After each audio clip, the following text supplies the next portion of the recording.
Said that the darkest hour is before the dawn.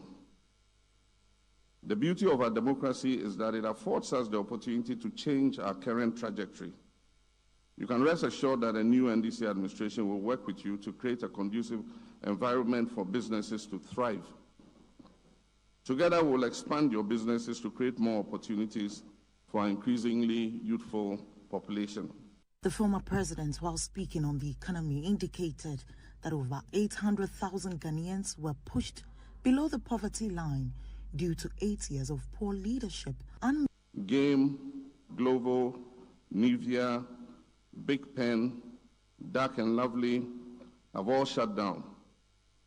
Unilever has relocated its tea production to Nigeria, and amid all this, our public debts now hit a staggering 658.6 billion Ghana cedis. But we cannot despair over the poor quality of governance that has served us in the last 7.5 years. I wish to use this opportunity to appeal to you, captains of industry and the investor community, to tarry a bit more. Please don't leave our country. It is said that the darkest hour is before the dawn. The beauty of our democracy is that it affords us the opportunity to change our current trajectory. You can rest assured that a new NDC administration will work with you to create a conducive environment for businesses to thrive. Together, we'll expand your businesses to create more opportunities for an increasingly youthful population. The former president, while speaking on the economy, indicated that over 800,000 Ghanaians were pushed below the poverty line due to 8 years of poor leadership and mismanagement of the economy. Today, we stand at a critical and troubling crossroads. Our beloved country, Ghana, has become a bankrupt, collapsed economy due to poor leadership of almost 8 years. Our routine in the area of development, we are doing better than the economy that he was managing as president. Now, beyond this, as I said, one has to go beyond the routine because in getting the business economy to move and the business sector to thrive, we need ideas, we need transformational ideas, we need to change our system. And this is what we have been doing over the last few years, to also trying to change the system. And this is why digital transformation has been very important for us. You've seen us bringing in many digital reform. Our routine in the area of development, we are doing better than the economy that he was managing as president. Now, beyond this, as I said, one has to go beyond the routine because in getting the business economy to move and the business sector to thrive, we need ideas, we need transformational ideas, we need to change our system. And this is what we have been doing over the last few years, beyond the routine. I would like to basically speak to the issues as far as how we get business reignited and all of that. But I think it's also very important to also be frontal as far as having listened to the former president talk about some of the things that are going on from his perspective. When you listen to him, somehow you may be forgiven for thinking he has just landed from Mars, because he has been a former president before. He has managed this country. He's been vice president before. And when he was managing this country, there was no global crisis. You didn't have COVID. You didn't have the Russia-Ukraine war. But at the end of the day, his economy that he was managing basically turned down. Unemployment was very high. We endured 4+ years of doomsday. Agricultural productivity declined. GDP growth in agriculture was very, very low. Industrial growth, because of doomsday, also collapsed. And they had to cancel teacher training allowances. They couldn't pay. They had to cancel nursing training allowances. They couldn't pay. They had a 3-month pay policy for teachers, for working for 3 years and be paid for 3 months. Chalk in school was a problem. Many parents were not able to educate their children because they couldn't afford senior high school education, and the government could not. Even if you cannot buy chalk for schools, how do you have free senior high school education? Investment in TVET was very low, and all of that. So this was the background against which we came into government. And if you look at what we have done in the last 7 years, and we are now in our 8th year, it is very clear. If you look at all the routine things that governments do in the area of development, we have done much more and performed much better than his government, with all due respect. You don't go and dig a hole in the ground, and then when you come, I go and dig it back up and say, here's your 1,000 or 2,000 Ghana cedis. We invest the money.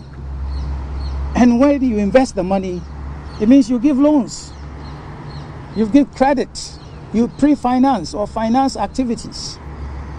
And because we know the importance of infrastructure development in this country, we decided, Group Indo, not just GN Bank, but Group Indo, including what used to be called Gold Coast, now Black Shield, we decided that what Ghana needs the most is infrastructure development.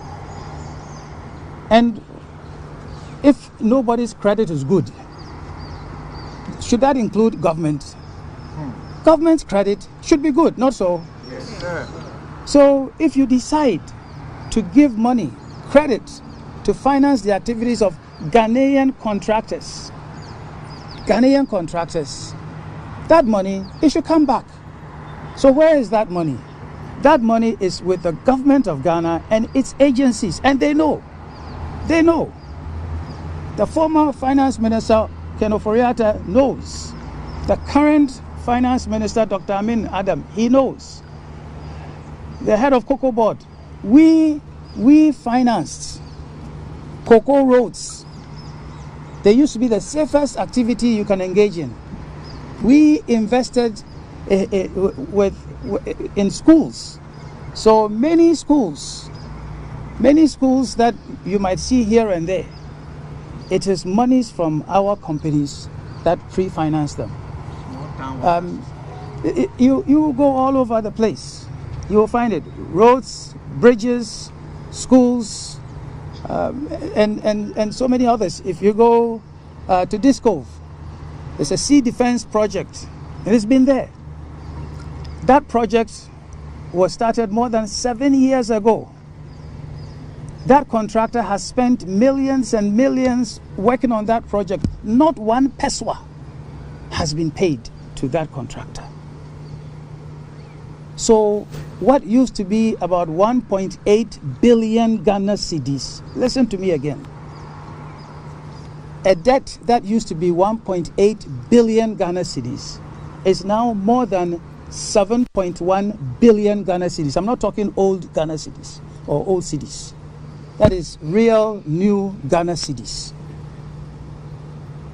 If you convert it into US dollars, it's about $500 million, and it's growing every day with interest.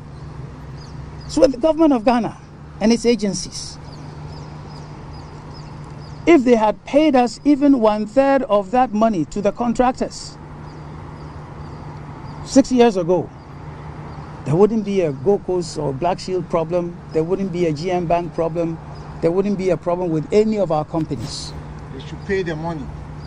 So today, what we are asking is we're saying, let them pay the money. If government doesn't have the money, there are arrangements that can be made. We all know what the situation in Ghana, what it is. So let's come up with a payment plan. They pay us, the customers get paid, the bank rises, and other things come. It's as simple as that. Me order me market ya. Me pacho me pesa me kache Nana Akufo-Addo say. Yen mana ye kofa oye wotogu no. First no na mahama wo so no na o ma ye duty near the anwane ba. 12 cedis. Ne say ono no sa anwa gallon. Yenya duty 2 million. Say kura do so o me yanchro. Nyanto base anwa gallon no. Mo fa no ho ahe. Mo de ba beton wa ha ahe. E na mo tua ho duty 200 Ghana cedis. Me wa receipt bebre wo ha 12 cedis. Metimi ayi aba. By say o si 2 million. Me am to me kan anwa ye seize wo aflower border. Ye seize man wa 500 me wo ho papers 500 and Brampacho. Oh, Ada, what's that now? Hey, 500 yen pieces. Pieces saying Gallon no, baku 500. Oma fawo, ba o si anwa no me amfa me pese me bisa nanado ne ba o mi ase anwa na o mu seize ye no. Omo so omo me amfa no, omo ahye na so omo aye ne dan. Me pese me hu anwa no me ko ye ne ani ho. Enti no omo ye ne dan. Na me makwaji low na maji manwa baku 500 ubisa obia wa ha ye frɛ me nanado maame ba ya feed ye se beto abade a mimi kokromoti na me de toma no na wa seize manwa no se kokromotie no ebe kire de meto ama no why obia ni me de nanado maame asama mi kan mi wo me papers mi bibia o me a strong one people ubisa obia ni me enti mi bisa mi bisa nanado ne ba omi asa manwa no o ma seize no ewan o ma hye nana se o ma hwiahwia gu 500 pieces baako 500 hanum ai mi to baako 4 million wo usi enya duty 200 cedis dabio duty no o ye ne baako bia so ana baako bia na anwa no koto no 400 o ye hu duty 200 e o baako bia ho o ya wasan dia fakade aba si mi pese mi bisa ne say manwa no o misa custom for say ada so mbeye duty ne makwaje manwa se manwa 500 de me mfa nche wom ukọ ho a wo mo agi anwa ne si ho no ukọ ho ko busa asa anwa no wei no o mo kan sen ne kire o me kwa ye no mo si anwa no o ma season ba wan fo wani anhu ba bia anwa no gu bia anhu ba ko a oba next day me san kwa ye no na to create a load anwa no dabi nya to bose wo mo seize anwa no e ka tro so o ma seize ade chin ya wo ko ye no afla ho bie mu no na to create a kasia besi ho a e load anwa no ne dan se mi hu sa wa se anwa ne dia ene me kuma beto me yam se ma hu su se wa ba bi anwa no wo no ompa ncho om mfa manwa ma me pa cho me dia ma se wa me order me market ya me pa cho me pesa me kache Nana Akufo-Addo say yen mana ye kofa oye wotogu no first no na mahama wo so no na o ma ye duty near the anwane ba 12 cedis. Ne say ono no sa anwa gallon yenya duty 2 million say kura do so o me yanchro nyanto base anwa gallon no mo fa no ho ahe mo de ba beton wa ha ahe e na mo tua ho duty 200 Ghana cedis me wa receipt bebre wo ha 12 cedis metimi ayi aba by say o si 2 million me am to me kan anwa ye seize wo aflower border ye seize manwa 500 me wo ho papers 500 and Brampacho. Oh, Ada, what's that now? Hey, 500 yen pieces saying gallon no baako 500 oma fawo ba o si anwa no me amfa me pese me bisa nanado ne ba o mi ase anwa na o mu seize ye no omo so omo me amfa no oma hye nana so oma ye ne dan me pese me hu anwa no me ko ye ne ani ho enti no omo ye ne dan na me makwaji low na maji manwa baako 500 ubisa obia wa ha ye frɛ me nanado maame ba ya feed ye se beto abade a mimi kokromoti na me de toma no na wa seize manwa no se kokromotie no ebe kire de meto ama no why obia ni me de nanado maame asama mi kan mi wo me papers mi bibia o me a strong one people ubisa obia ni me enti mi bisa nanado ne ba omi asa manwa no o ma seize no ewan o ma hye nana se o ma hwiahwia gu 500 pieces baako 500 hanum Me talk about 4 million or what's the duty 200 cedis. W duty no oye na baako bi aso ana. Baako bia. Na anwa no koto 400. Oye hu duty 200. E wo baako bia ho. Oye wasan dia faka dia ba. Si me pese me bisa ne say manwa no. O misa custom for say ada so mbeye duty ne makwaje manwa. Se manwa 500 de me mfa nche wo. Ukọ ho a wo $1, 1 CD. In the time of Mills and Mahama, 2 CDs, $1. If I was them, I would say to the people of Ghana, I'm sorry. We are sorry for the poor work we have done. We're going to go and think about ourselves. But that is not the people we're dealing with.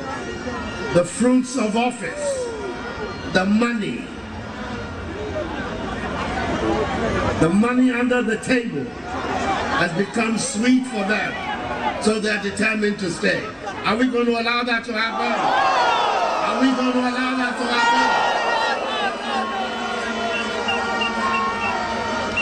happen? In Kufuor's time, one of the people who advised and helped him develop a strong CD was my running mate, Muhammadu Bawumia. Then he was deputy governor of the Bank of Ghana. It's one of the reasons I brought him to come and join me, that we will work on the CD and create again a strong CD that will be able to allow us to develop our economy and allow our traders and our to be able to develop.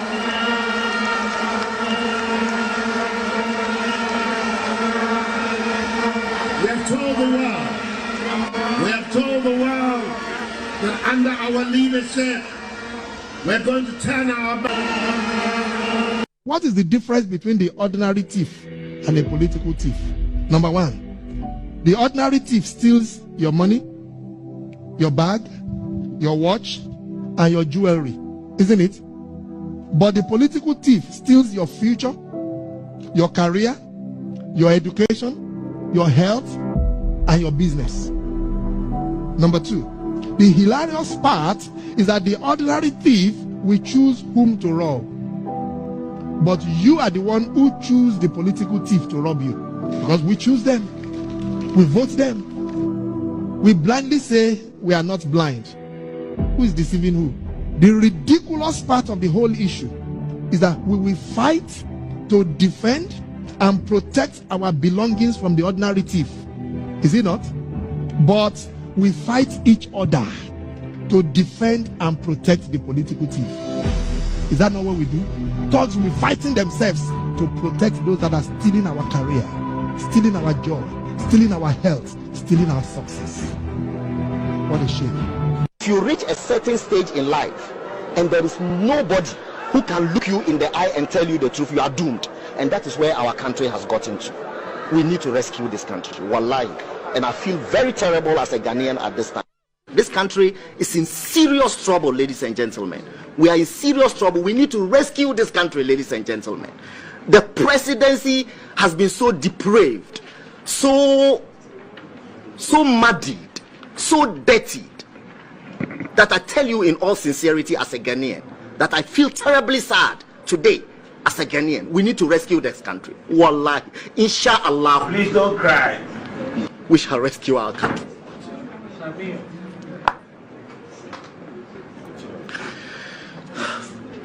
Government is broke, government is broke.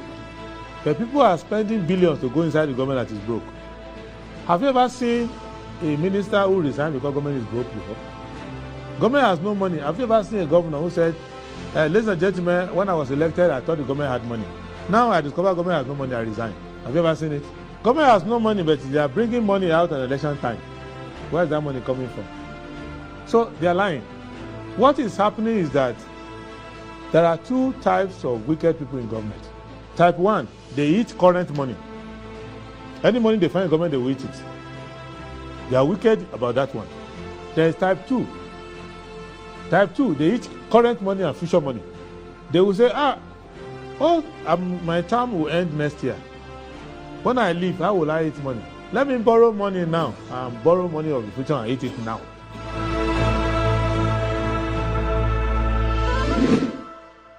Government is Right, hello, good morning, and welcome to the show. This is Good Morning Ghana live on Metro TV. It's a Thursday, the 30th day of May 2024. By His grace, we're live and we're here.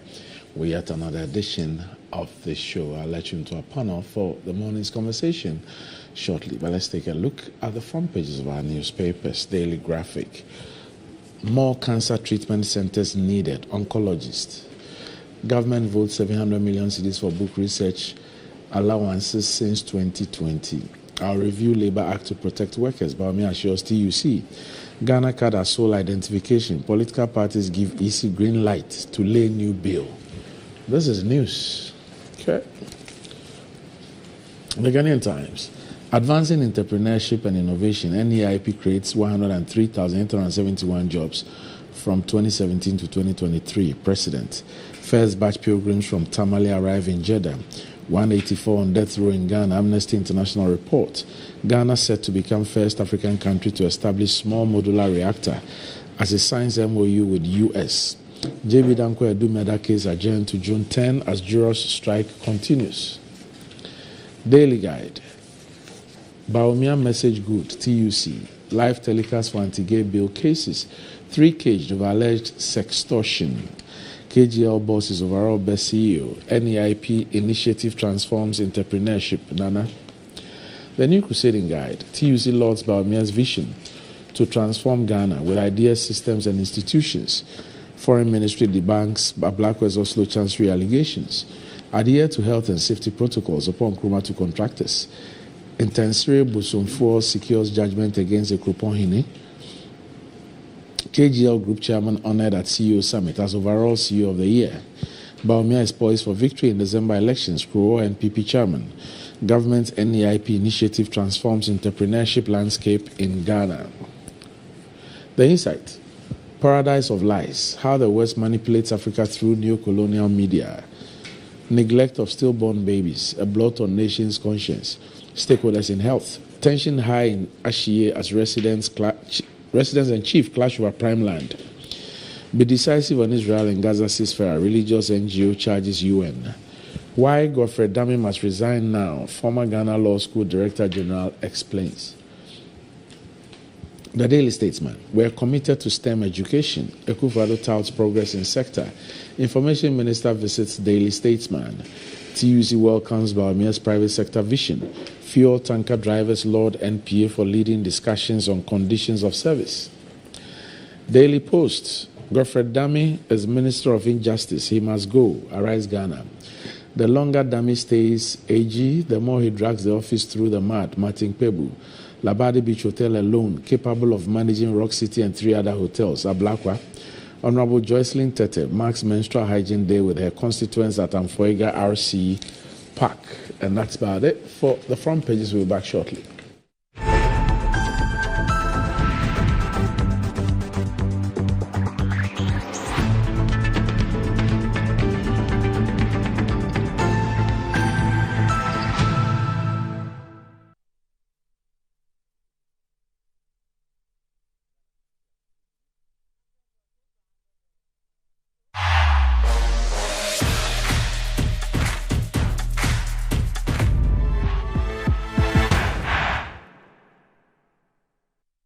Welcome to Helcom. In today's modern world, stairs are a challenge, especially for our elderly and those with health concerns. Navigating them can be difficult and even dangerous, but there's a safer way to move vertically. Lifts and Elevators Limited Company, your answer to a more accessible and secure vertical transportation. Our elevators and escalators, including top-of-the-line pneumatic vacuum elevators, Fuji elevators and escalators, offer a safer and more convenient alternative, eliminating the risks of of stairs and enhancing accessibility for homes, businesses, and hospitals. Choose safety and convenience with Lifts and Elevators Limited Company. Elevate your spaces today. For more information, visit our website at www.elevatorsgh.org or call now on 0200-535-515. Lifts and Elevators Limited Company, the elevator people.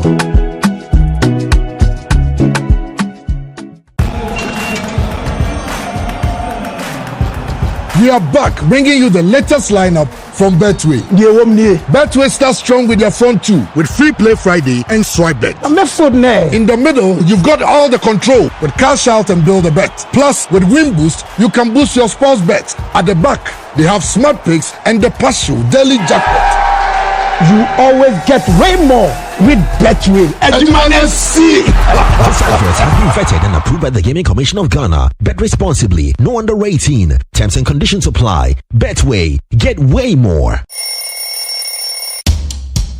Anti-cavity, gum protection, brighter teeth, and fresh breath. I'm a fat missy way. Prepare bantama. Machasi.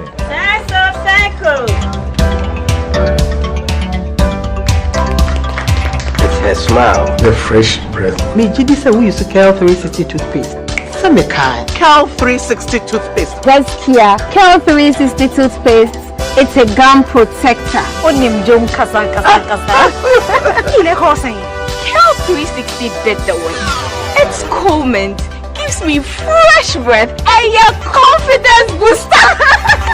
You will see so feeling kika when you know Cal 360 toothpaste. Happy. Cal 360 toothpaste, anti-cavity, gum protection, brighter teeth, and fresh breath. Kel, happy smile. This advert is FDA approved. Hey, give it to me! Hey, man! Go! One time!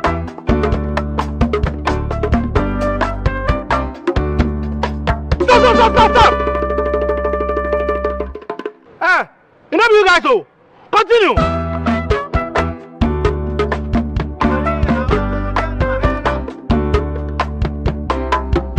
Prepare yourself to unleash even more moolah by staking from 1 Ghana cedi to 350 Ghana cedis, and you could win 26 times your stake on the exciting new Pick 1 game from Game Pack. Play by dialing *946# on all networks via our website or download the Game Pack app on www.gamepackgames.com. Choose your Pick 1 number from 1 to 36.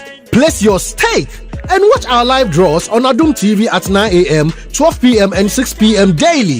Hey, live life like me with Game Pack. Game Pack, more moolah, more power. This game is regulated by the National Lottery Authority, not for persons under 18. Play responsibly. Our stories begin right here, and we never write them alone. There'll be pages we love to read again and again, and some we want to tear out. They are stories of dreamers, stories of creators, stories of strivers, stories of believers, and we're inspired by them all. We invite you to write your story with us. Your story matters, APSA.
In Kufuor's time, one of the people who advised and helped him develop a strong CD was my running mate, Muhammadu Bawumia.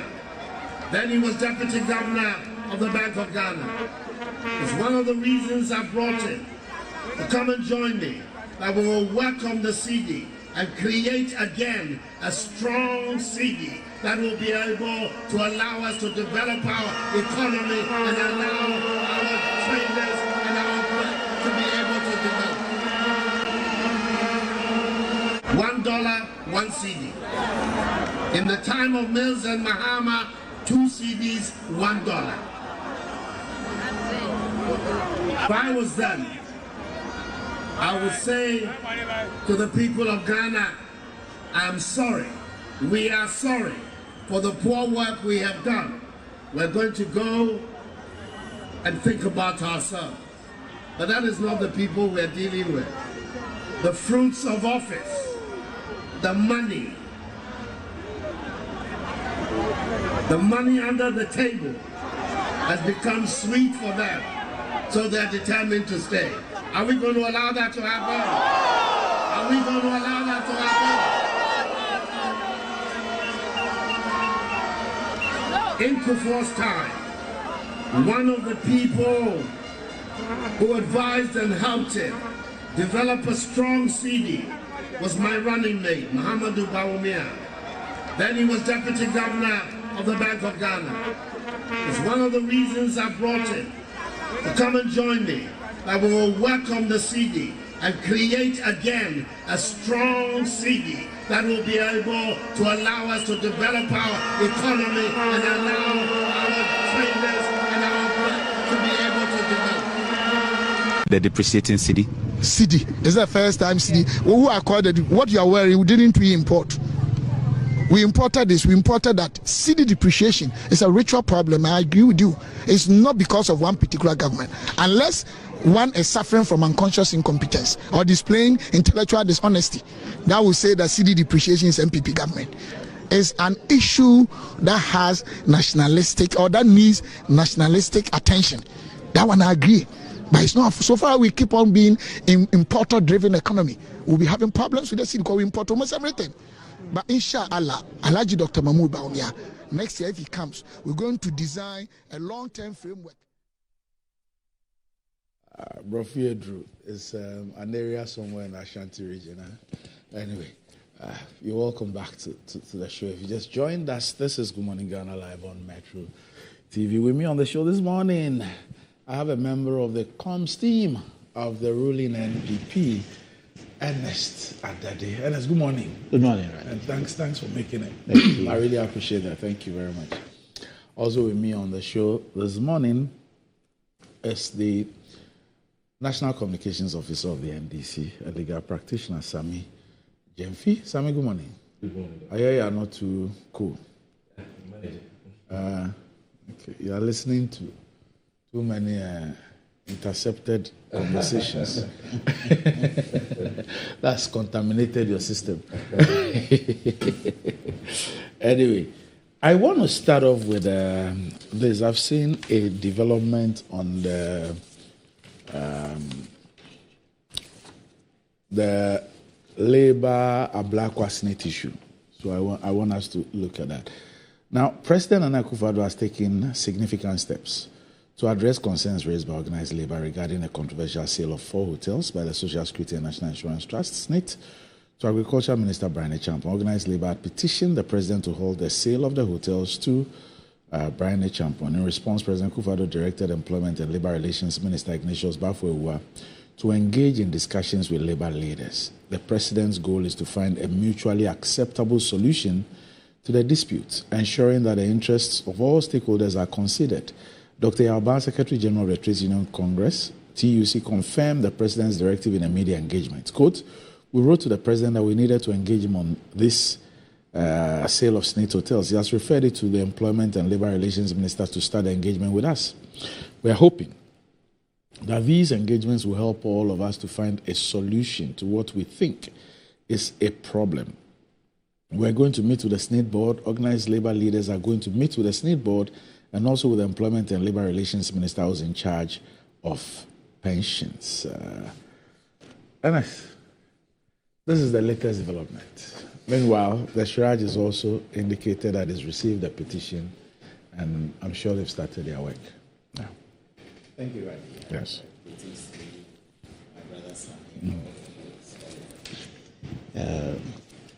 Those are running story.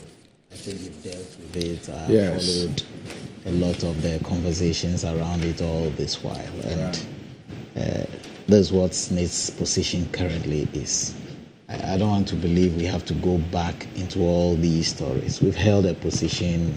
The MPP as a party have raised its side of the story on this. Personally, I believe that this SNIT issue, let's deal with it as a business issue. This is a country that we used to have a lot of state-owned agencies, state-owned businesses. Unfortunately for us, a lot of them we sat down and they ran down and we couldn't do anything about it. We didn't even have a scrap value for them. We couldn't even sell them for nothing. Sincerely, nobody was ready to take them after the time all these things had elapsed. There's been so many allegations around on this. We've heard the NDC mention state capture, and it's a program. It's an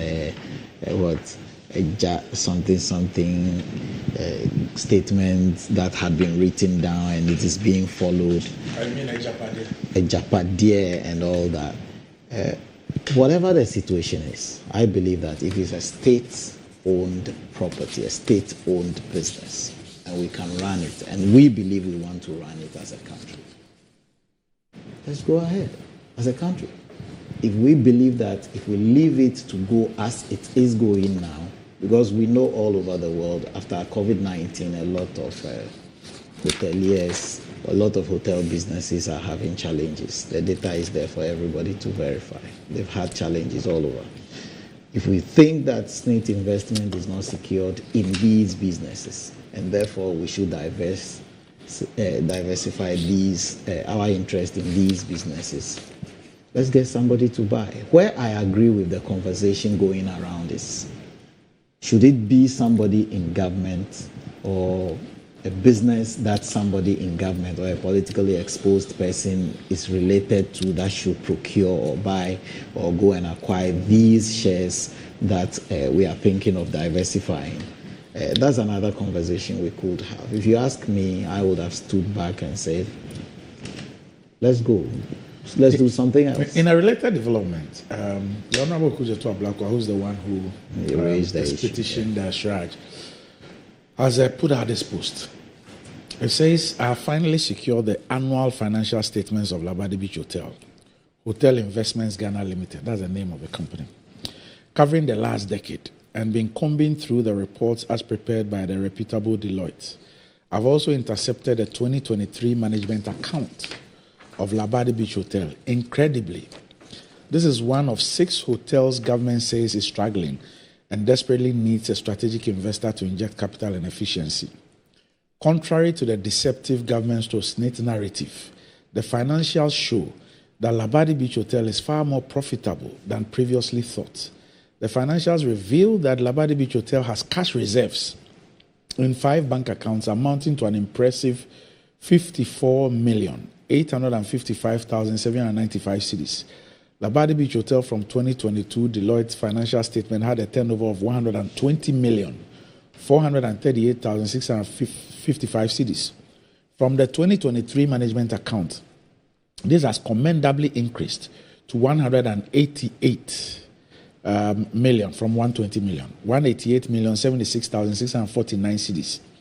Labadi Beach Hotel in 2022 posted a gross profit of 70,734,099 cedis, a figure which astonishingly more than doubled by 2023 to 158,490,448. In addition to dividends, Labadi Beach Hotel over the last 5 years has paid a significant 20,318,232 cedis in taxes to government. Clearly, Labadi Beach Hotel is a cash cow, and not a struggling hotel as government propagandists are claiming. Anyone who takes over Labadi Beach Hotel alone can use its profitability to revamp all the hotels in SNIT's investment portfolio. Probably the all Ghanaian management of Labadi Beach Hotel should be asked to manage all of SNIT's hotels, and I'm more convinced that this deal is not in our collective interest. Hands off our SNIT hotels or get ready for our June 18 demo. And talking about Labadi, I always admire the current MD. You know, this is somebody who started as a night auditor and rose through the ranks and has become the first Ghanaian to lead Labadi.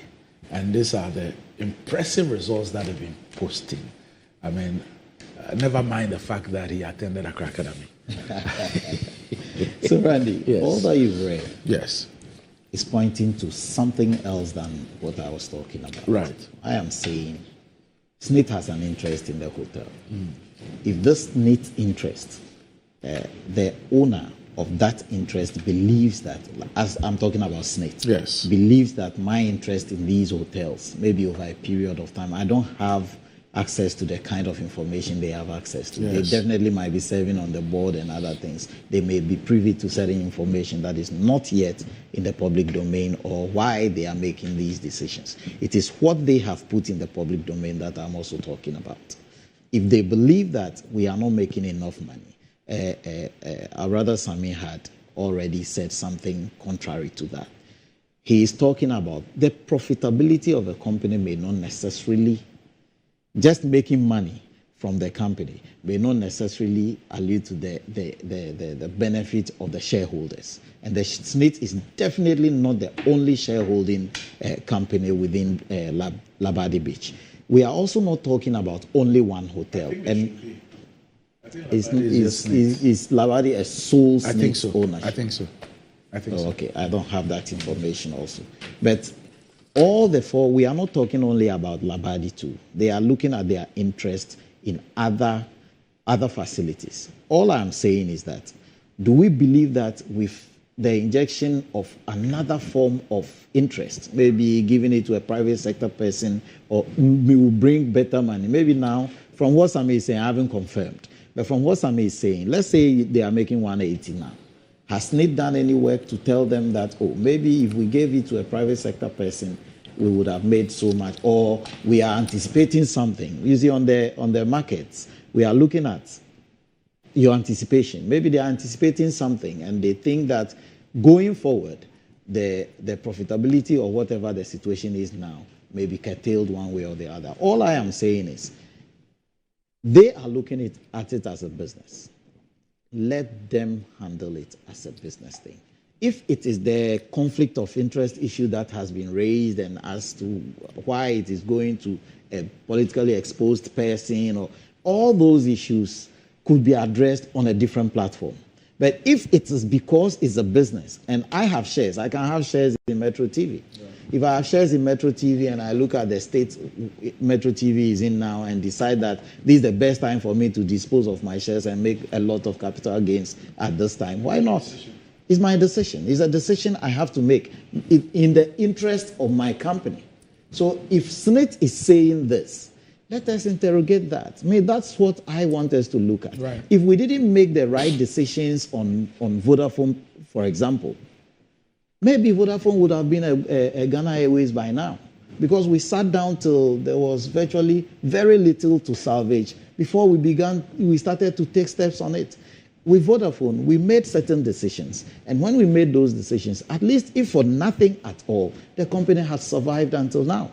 It didn't go defunct like the others. So all that we are saying, I'm looking at it purely from the business point of view.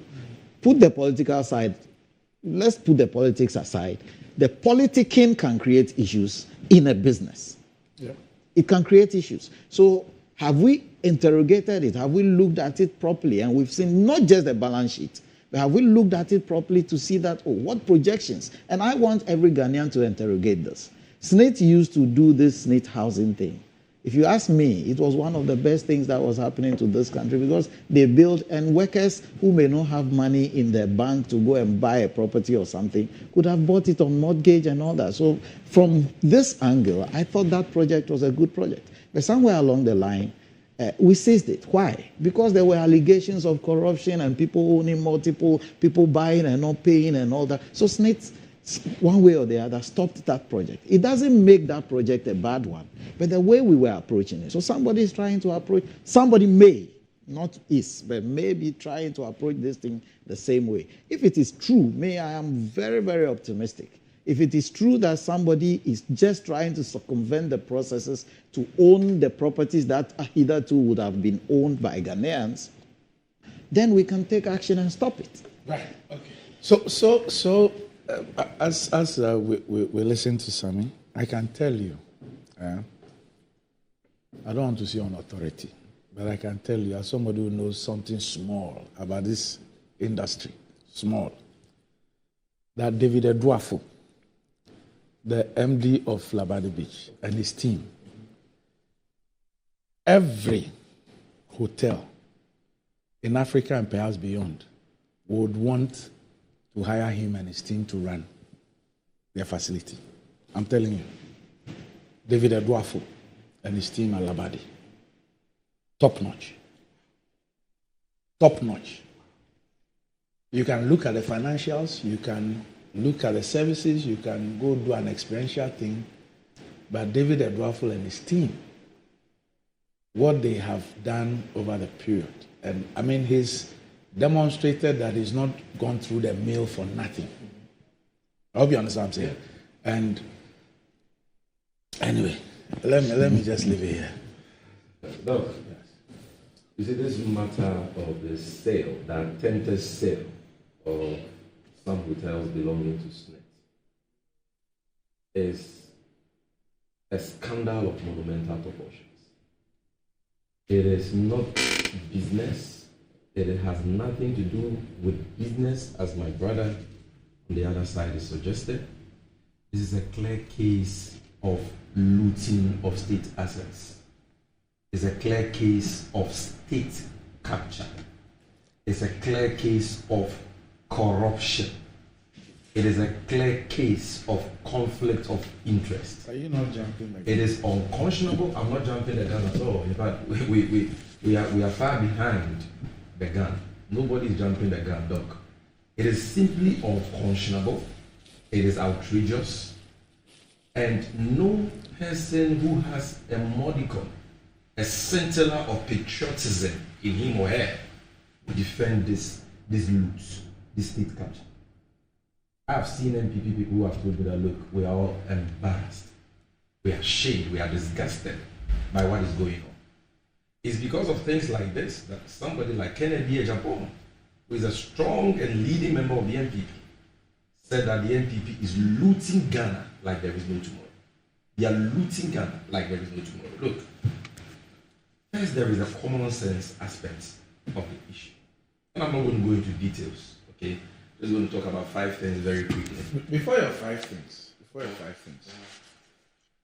if I take Labadi out, the rest of the facilities in that portfolio, when you visit those facilities, you weep.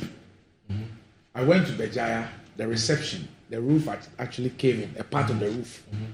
Look, 2 years ago or 3 years ago, the Black Stars had to play in Cape Coast. We were looking for a hotel. At the time, I think Infantipim, or one of the top schools in Cape Coast, had their speech day. And so bookings, hotels have become a bit... Look, Bejaya, we couldn't rent the place. The reception itself, the roof, half the roof, the ceiling, had caved in. The rooms, about half of them, a particular sector. I'm not sure that even people would want their pottery to be in there. Plus, some of those other facilities, you come to a place like La Palme. If you had been to La Palme some 5 years, 6 years, maybe 7 years earlier, and you went to La Palme, let's say 4 years ago, you weep. Nobody was interested. In fact, people will go and have a ceremony at La Palm because they will pay chicken feed for it. That's how bad the place had been run down. So true, if you take Labadi out, many of the others in the portfolio were just horrible. Look, I'm not taking Labadi out. I'm starting with Labadi. And on Labadi, I'm starting from a commonsensical position. Right. And as you rightly read out, Labadi is a highly profitable hotel. Very true. From what Ablako has put out, Labadi Hotel has cash reserves in 5 banks amounting to 54.8 million cedis, 548 billion old cedis. They also, per their financial statements from Deloitte, they have a turnover of 120.4 million cedis. Okay. This was then, the previous turnover. Exactly. And then their gross profit of 70.7 million cedis. Dividends, 20.3 million cedis. This is a highly profitable hotel. So why sell a profitable hotel? What do you need a strategic partner for relative to Labadi Hotel? So clearly, this should tell any objective mind that the objective is not to look for a strategic partner for a struggling hotel. Because if that were the case, Labadi will not be included. Labadi will not be included. Labadi has been included even though highly profitable, because what these guys are interested in is just plutocracy, state capture, corruption, and they do it brazenly without any even their conscience pricking them that, look, you are destroying this nation, you are depriving future generations of critical assets that they can fall on. Look, when we talk about SNET, it's about all of us. Because without the workers of this country, there will be no SNET. SNET is just the institution that is mandated to manage the SNET contributions of workers of Ghana. So that when we go into pension, we can have something to fall on to cater for ourselves and our families. So SNET is using pensioners' money. SNET is using the monies of workers of this country. It is not their money. It is not government's money. And therefore, how they use that is very important. Over the past, they have decided to invest in hotels. One of such hotels is Labadi Beach. The hotel is making profits. And then the government decides that we are going to give this profitable hotel to the Member of Parliament for Abetifi, who doubles as the Minister for Agric. Die-hard, staunch, leading figure of the new patriotic party. Forever and ever, in perpetuity. To deprive the workers of this country of such a strategic investment, which is yielding the needed dividends. That, for me, does not make sense. And if you defend this, the sale of Labadi Beach Hotel to Brian Champon, then I dare say that you are unpatriotic and you are part of the plutocracy going on. It's as simple as that. Now, the second part, still on the common sense angle, has to do with the other hotels which we are told are struggling, are not that profitable like Labadi Beach Hotel. Doc, I will go with the observation. I will also concede that based on what we've seen, some of them are indeed struggling. But the notion that once you have a state business struggling, then the right thing to do is to sell it, for me, is a lazy man's thinking. It's a lazy man's thinking. Because if we are to go by that same argument, then look, we need to sell Ghana. Let's sell Ghana, maybe to the Chinese. Let's auction Ghana. Let's sell Ghana. Because Ghana today is far bankrupt. And if you look at the financials of Ghana, the balance sheet of Ghana, all the struggling hotels we are talking about are doing better than Ghana. You know, so all the struggling from La Palm, they are all doing better. Because as for Ghana, we are totally bankrupt. We can't service our debts, right? Totally bankrupt. In terms of our credit rating, junk, baller, locked out of the capital market. That is how bad our situation is. Then we need to sell Ghana.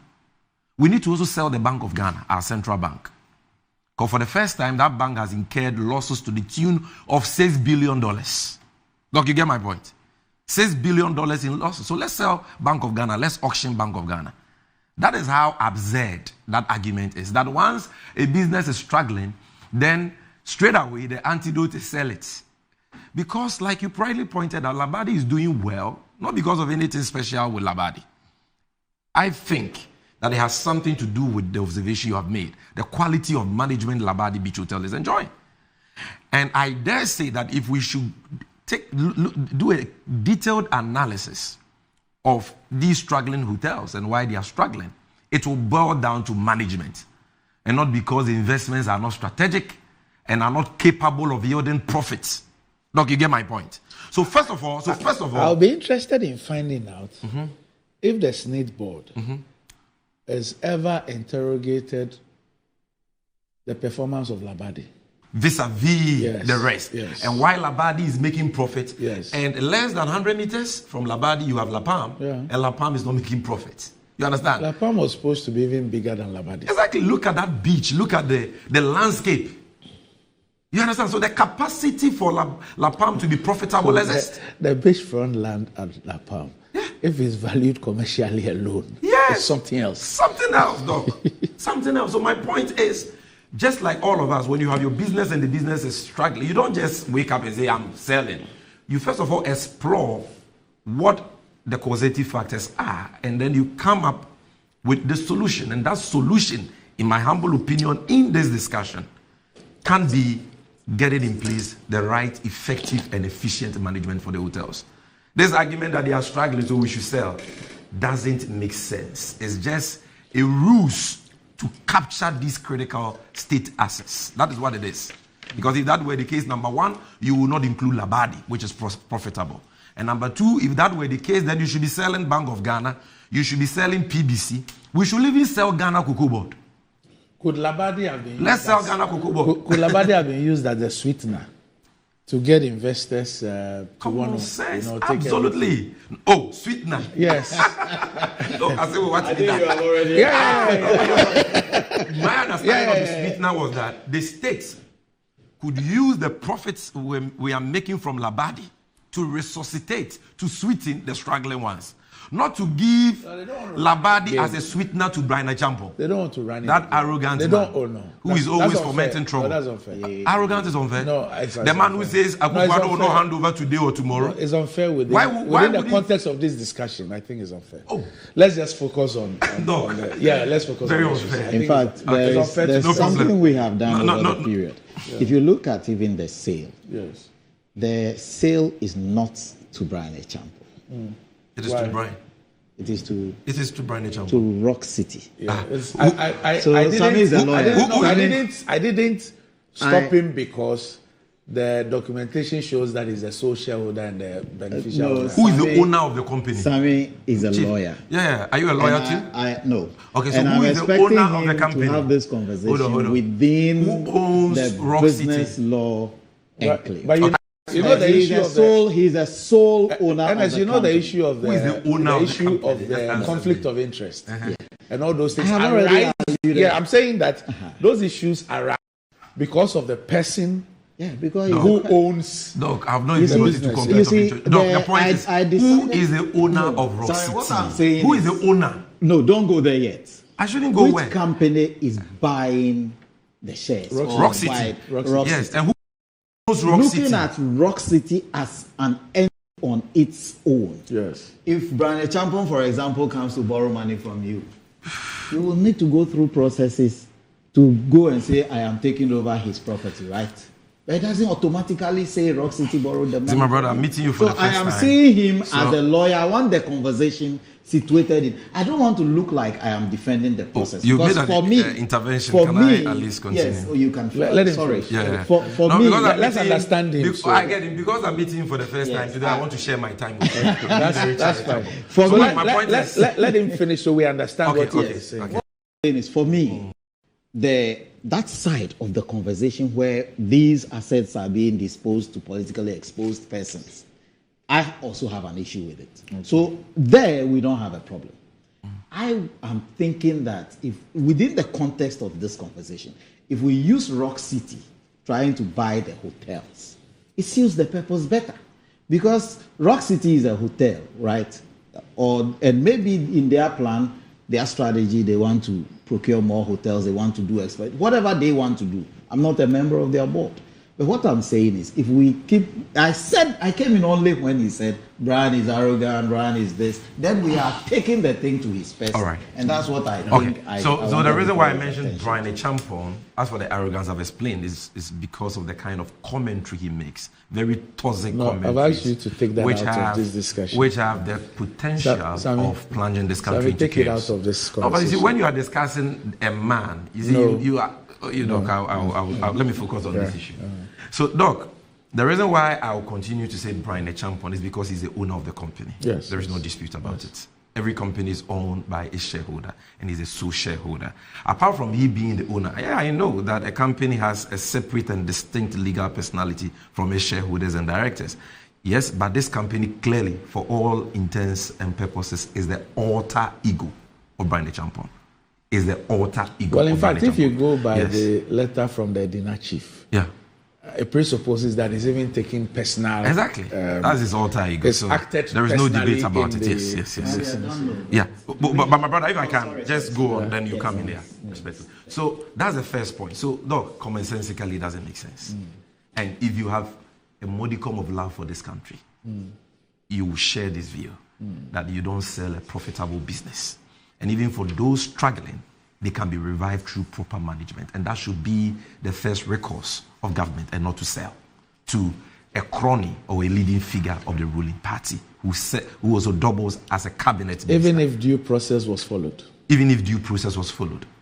Even if due process was followed. And I'll show you that due process has not been followed. But even if it was followed, it doesn't make sense to sell a profitable business, Labadi Beach Hotel, and it doesn't make sense to sell a struggling business when you have not explored the possibility of reviving that struggling business. They have. They've not. Yeah, so far, appointed many people. No. From the press release, the issue, they didn't say anything about that. And I'm saying that if we are to go by that thinking, let's sell Cocoa Board, who can't pay their debts. They are doing debt restructure. Why can't you sell? Young auction, say 100% government. Government is the shareholder. So let's sell 60% of that to Brian Ejambo. Or you and I, let's form a company. Let's go and buy the central bank. That's why we've licensed cocoa buying agencies. So a part of the thing is it is still government is still the shareholder. We can sell part of our shares. Then number two is the unconstitutionality and the illegalities. I'll be brief on this. Okay. My brother, you can't defend it. This deal is unconstitutional because the sole shareholder who doubles as a director is a member of parliament in the Ministry of State. Article 78.3 and Article 98.2 says that if you're a member of parliament or a Ministry of State, you cannot,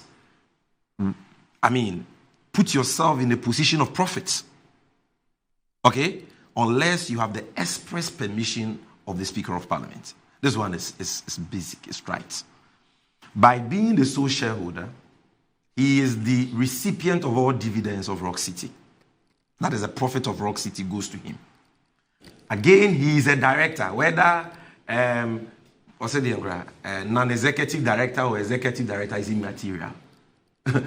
All directors are in charge of policy making and direction of every company. The only difference between an executive and a non-executive director is that the executive is engaged in the day-to-day administration of the company. The non-executive is not engaged in the day-to-day, but still plays the role of a director and is still paid as a director. So whether you look at his position as a director or shareholder, he's put himself in a position where he's making profit. But he himself has confessed on Joy FM, I listened to him, that he doesn't have the permission of the Right Honorable Speaker. And that means that he has violated the Constitution. So straight away, I am telling Brian Champon, whatever money you pay to SNET, Usikano, Ebeshe, on 7th January 2025, because this palpable unconstitutionality and illegality will vitiate the entire transaction. And the next NDC government will sack you from those hotels, even if your party gives that to you, because this illegality is a vitiating factor for that transaction. Number 3, Doc, Brian Champon is taking advantage of Ghana. He's taking advantage of his key position in the ruling MPP party and government. And he's using that position to shortchange the country. He's using that position of influence to rip us off. Maybe my brother is not aware. Do you know that before this transaction, the Kumasi Catering Guest House was sold, 25% of Snit's stake in that hotel was sold to Rock City, owned by Brian Echampo. That 25% shares was valued at 8.6 million cedis. I get a sense that you are one of the objective people in the MPP.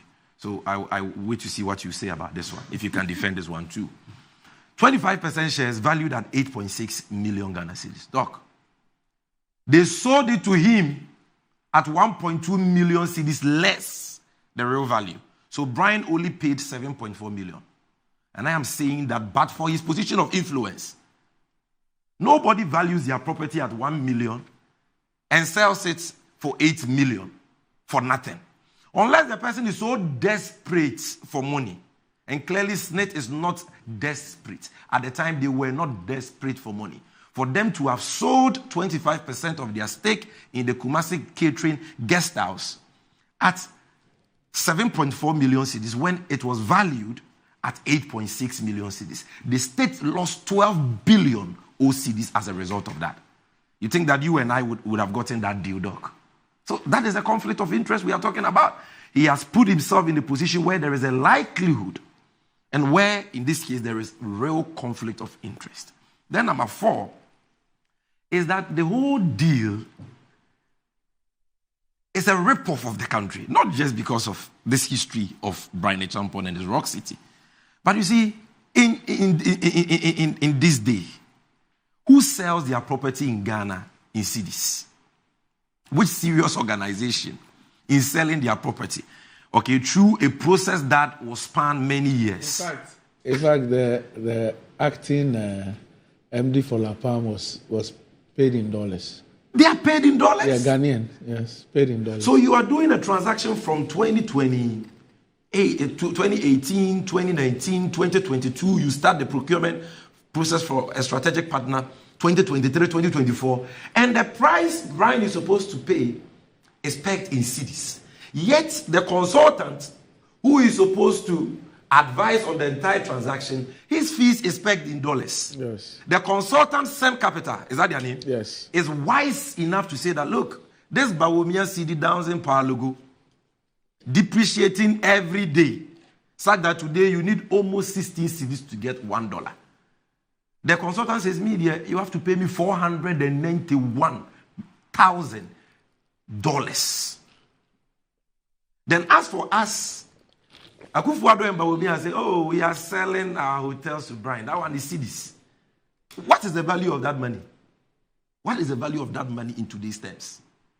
Completely deteriorated as a result of the free fall of the city. So if the consultants and even the workers are sensible enough to peg the transaction in dollars, why don't you peg it in dollars and tell Brian pay the CD equivalent? You see, they are in a hurry to give it to him for nothing because he's one of their own. Once he gets the money, he can finance their party. Finally, Doc,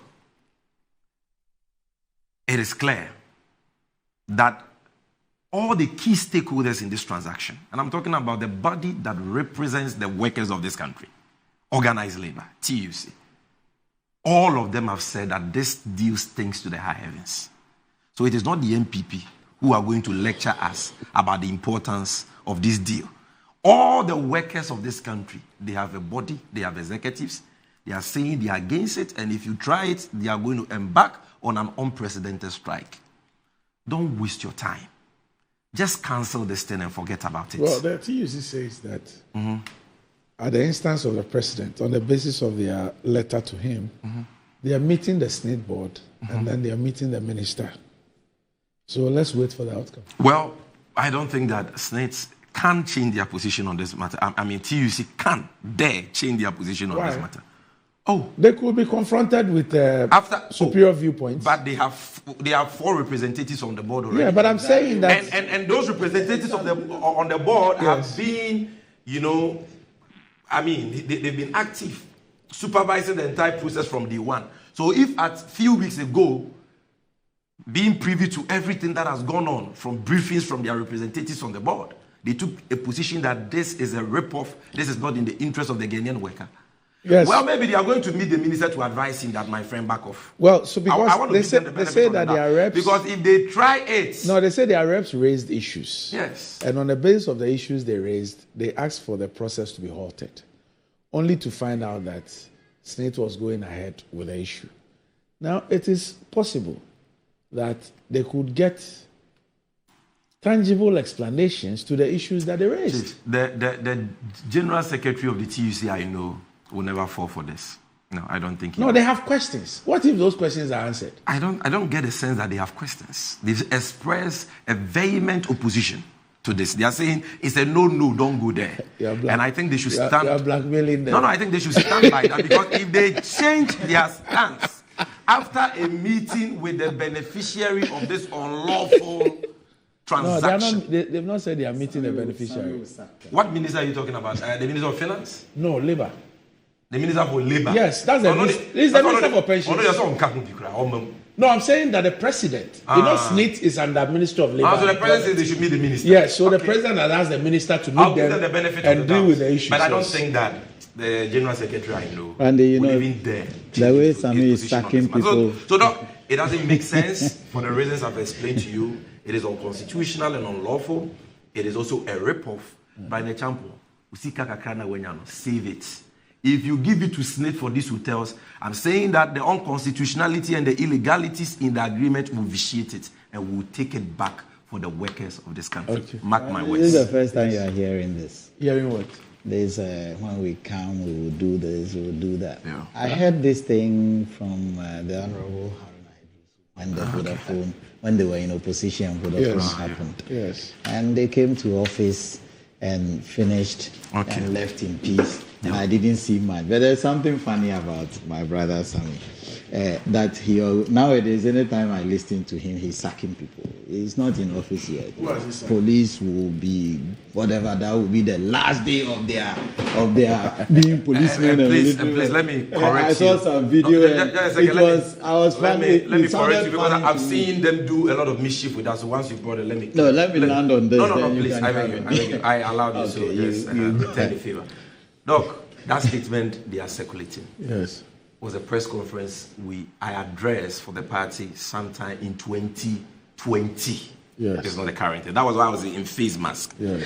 It didn't have to do with policemen and military men in general. Yes. It had to do with military men who were captured on video at Banda, yes, beating NDC supporters, yes, and prevented them from registering. Yes. It was after we played that video that I said, those military men, we know them. Yes. And the day there is a change in government, we shall deal with them mercilessly. Right. That is what I said, and I still stand by this, by that. I was referring to those specific military men who were captured on video beating innocent civilians, including NDC. I think your point is well made. But what I'm saying is the issue of sack. Just now you made some similar statements, and you see, he really mentioned that sack people as in it. No.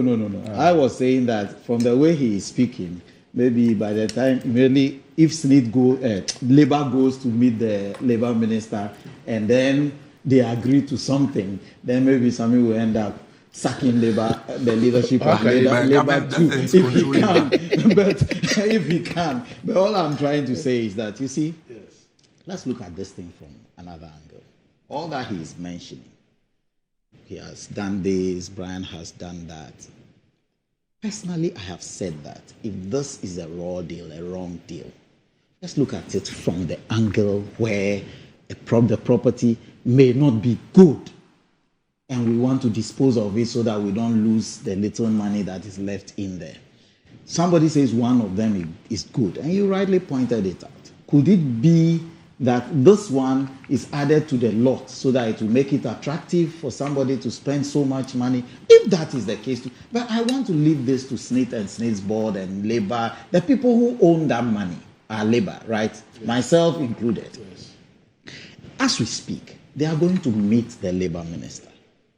the 4 members of the board never raised the issues that the opposition are raising now in the public until the thing came to public. Yes. But if they came to advise Labour on what the actions or the decisions or the suggestions they made on the board were, that maybe, I've been a board member before, so I understand. Maybe you have a dissenting view. At the end of the day, there will be a vote, you lose the vote and whatever. But if you stand in a place like Labour, then you have the power to go back and say, even though the conversation on the board did not favor you, you will use your strength in the numbers of the people you are fronting for to work it out. But it was exactly what Labour is doing. That's what they are doing now. No, I'm saying that at their press conference, yes, they made us aware. You see, Labour, and I always look at the timelines, Labour made us aware that their reps on the board had indicated to them that they shut down this transaction and they asked for it to be halted. And as far as they were concerned, they thought that that was the situation. Yeah. Now, they also raised other things about how SNIT was being run. Yeah. On the basis of that, May Day, 1st of May, yeah, they raised those issues with the president. And they followed up with a letter on the 6th of May. Okay. All this happened before Honorable Okujetua Blackwell's petition to Shraj and the public announcement. So just to be fair to SNIT, to Labour. To TUC. Okay. It was after the Honorable Blackwell thing that people then started raising issues of Labour's representation on SNIT. Yeah. That Labour then held the presser to then inform all of us that, look, as far back as May Day, they have been doing some underground. We had, raised these issues with the president. We had followed up with a letter on the 6th of May. We were yet, by the 20th when they were addressing us, that we were yet to get a response from the president. And they have now informed us that indeed, the president has now directed the minister responsible for Labour to engage us on the matter. So, Randy, the point I'm making here is that Labour may, for whatever reason, have been doing this until somebody threw it into the public domain. And that is what I'm talking about. Labour never saw it as something that they can pursue, or they should, or they must pursue within the public domain. Oh, yeah. I mean, yes. They thought that we can engage the president. Whatever the situation is now, let us hold on. All right. As for me, my position is, Brian is a politically exposed person. I have mentioned this severally. Mm-hmm. He's a politically exposed person. That does not mean this has never been done before. The catering rest houses that he's mentioning, he is aware. This one is, that's why I said I don't want to go back, because I've listened to your show. People have mentioned it, even on this table. Mm. That the rest houses that he was referencing were bought during an NDC era by NDC bigwigs. Mm-hmm. That does not negate the fact that if it is wrong yesterday, it is right today. If it was wrong and if it is wrong today, I have never heard my brother Sami raise an issue that these rest houses belong to SNIT, and during the era of the NDC, we disposed of them to NDC people. That's why I'm carefully using the word politically exposed. You are not aware. It's in the public domain. Which NDC person bought a catering restaurant? I'm coming. I'll reference it right now. I'll just open and show you and mention. And I know. Don't be like Richard Ahiagbao. No. I know what I'm talking about. The catering rest houses that Hoyes bought the Central Region one. Their names are mentioned. These things, Sammy, I know anything. That is the information available to us. Sammy, let me know. This is Good Morning Ghana. You don't just hear anything and come and repeat it here. What I'm saying, Hoyes have not bought any hotel. They haven't bought Get your facts right. Any stake in any of the catering rest houses. The hotel you're talking about, he started it with SNIT. Oh, it is not like a hotel was bought. Randy, look, you understand? He started with whose resources? He started with his resources. And at the time, it was not even a Ministry of State or nothing. I'm not saying minister. I said politically. I'm using my words carefully. I'm using the word politically exposed. And that is exactly. If you are talking about Randy, if you heard me say this, what I'm saying is, it was wrong yesterday. If it is wrong today, it was wrong yesterday. And if it is wrong, I have never gone there until you raise these issues. What I'm saying is, if Brian is going to buy, and Brian is a politically exposed person going to procure a state property, for me, let's look at it from that angle. Let's stop it. We will not say that I am bringing this because of the angle that It looks like the MPP era is the only era we are having to dispose of. We are having to dispose of properties that belong to the state that are being acquired by state ministers. That is wrong, and that is you are misleading the public on this. What I'm saying, are you telling me that you never had any state property procured by any NDC You were talking about catering guest house. No, it is when you spoke about catering guest house. I said I don't know. I am coming. I'm not saying you are not saying the truth. I said I don't know. Supply me the information, and then you said you are going to make reference to that, right? And then you mentioned Ahoy, and I said no. If that is what you're talking about, you got it wrong. This is the information available to me that there were catering rest houses disposed of during an NDC era that were procured. I'd never used the word minister. I'm using the word politically exposed persons who are NDC people. So what I'm saying is that if it happened during your time, don't present this case as though it is a new thing. It's never happened before. No government land has been bought by the NDC, an NDC person. No government property has been procured by an NDC person. I don't want to believe that. During an NDC era, I have already condemned this, saying that if I think it is not the right. Bro, you've condemned it like 100 times. Even if they want to, even if SNIT, my opinion is, even if SNIT wants to dispose of these things, why won't they even say, let's find a way of listing those ones that we can list and let people buy shares? Let me the ordinary they advertise. They've been advertising from 2018. Yes, they have given the chronology. At the time that Rock City was not even in operation. Yeah, but they advertised and they didn't get. And after they came into operation, they advertised and they didn't get to beat all the other 14 companies when they have been in operation for just 2 years. Checked yes. That's why they used to be juju or. It's what they put. It's what you just said that this is good morning, girl. We are doing certain level of critical. So we can't ask questions. The business side of it is where I was coming from. The business side. If they want to dispose of it, look. Do you think it's only business? Do you realize that this is your second submission? Do you think if this were a private person who owns these properties, sometimes it is when the thing is doing the best that he will want to dispose of his interest in it. Do you know why? So that his capital gain, when the people know that this business is doing quite well, and you are disposing of it, the people will be ready to offer more to buy it. So the people who have made big money from creating and selling businesses, they are not people who they are looking at how the market is going and selling. So that's not what Smith may be doing. Yes. But Sami made another statement that you see we have to look at. He said the brand is the sole owner of yes, and that the company is a sole shareholder, so is a beneficial owner. He's the sole owner. Yes, and beneficial owner. I am still talking to him as the lawyer. I am not. Yes. Does that turn that business into a sole proprietorship? No, it doesn't. Exactly. No. So tomorrow morning, let's say this deal goes through, and that's not what I'm. Let's say this deal goes through. Tomorrow morning, he decides to list Rock City on the stock exchange. Yes. It changes the dynamics. So all I am saying is that for all you may know, even he may not be holding money today. He may not, the property we know it belongs to him. Yeah. For all you may know, somebody is fronting for somebody. I don't know. No, I said for all you may know. I am being careful. Let's just not introduce those down. All I'm saying is that Sami saying solely owned by for Brian. He's the owner. He's the owner of the company. He's currently the owner. Yes. So he buys the company. All right. Or the company buys the company. Let's move on. His second bite and it's like 20 minutes. Let me just do 1 minute. Let me do 1 minute. Let me do 1 minute. Dog. Look, what is bad is bad. This attempt to equalize is neither here nor there. I am one of those who don't support the purchase of state assets by politicians or by public officers. And I support the motion that Honorable Ablakwa and Professor Kwekwaza have proposed they are going to be tabling before Parliament. We will all support it. Let's ban that thing. This thing of I'm buying a state land as a minister or I'm buying my car, let's cancel it. If those who came before us had done that, you would not have come to meet those state assets. No NDC person bought any SNET catering rest house to the best of my knowledge. And until you adduce the evidence to prove that, I think you need to take that back because that is what gentlemen do.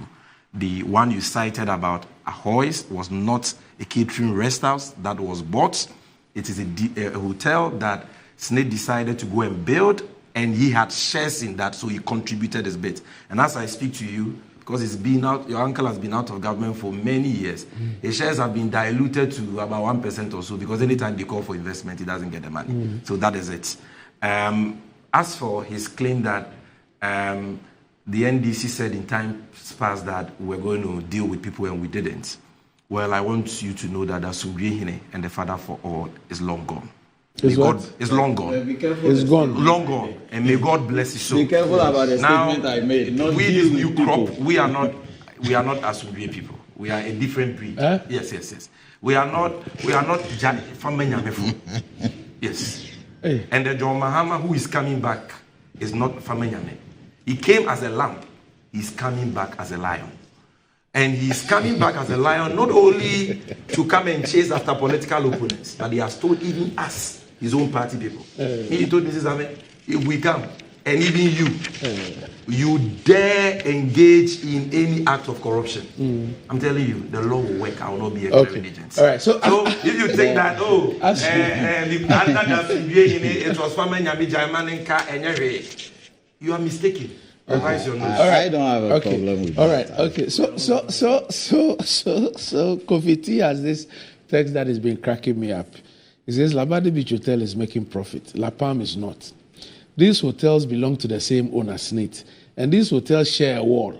My thoughts: break the wall between these hotels, make it one, and let the management of Labadi Beach Hotel manage it, and we shall get there. Okay. The only thing is that between the two walls, there's the La Beach and a Total filling station. So you'd have to use profit from Labadi to buy the Total filling station. Anyway, well, if you're thinking of getting a toothpaste that will take care of the entire family and save you some money, the recommended family toothpaste is KL 360 toothpaste. It's approved by the Food and Drugs Authority. KL 360 toothpaste provides you and your family with all-round dental protection throughout the day with freshness. KL 360 toothpaste is good for kids, children, and adults. Let your family be a proud family when they step out by constantly using KL 360 toothpaste. It brightens your teeth, prevents cavity, and with its cool mint, gives you fresh breath throughout the day and protects the gum from decaying. For consistency and quality, use KL 360 toothpaste. KL 360 toothpaste is another product from Samara Company Limited, producers of Sasso. It's available in all supermarkets, malls, and provision shops. Call Samara Company on 0246 864 798. KL 360 toothpaste. Happy smile. And enjoying the fruits of your labor is as important as enjoying the mansions of your labor. The pains of climbing the stairs when not exercising could be challenging, irrespective of your age. But worry no more. Lifts and elevators have got you covered with the best portable American pneumatic vacuum elevators on the market today. It's a simple, self-supported elevator for both homes and offices, and guess what? It can lift your goods too. Wheelchairs can fit in, and they come in 3 custom-made models. It's affordable and can be installed within 3 days. Visit Lifts and Elevators at Sakumono, or just call them on 0200535515 or send a mail to elevatorsgh@gmail.com for consultations and the best solutions in easy vertical movement. All right, so we'll take a break. When we return, some conversations can be deadly. Okay, so nothing untoward was said in alleged AG Jakpa tape to Ayebua. Godfrey Dame will continue his duties. Leaked audio won't affect court case. Deputy AG. And ASEPA has issued a statement. They say, GBA, please, you can't lose your voice. Get some vitamin C and speak. We'll be back shortly.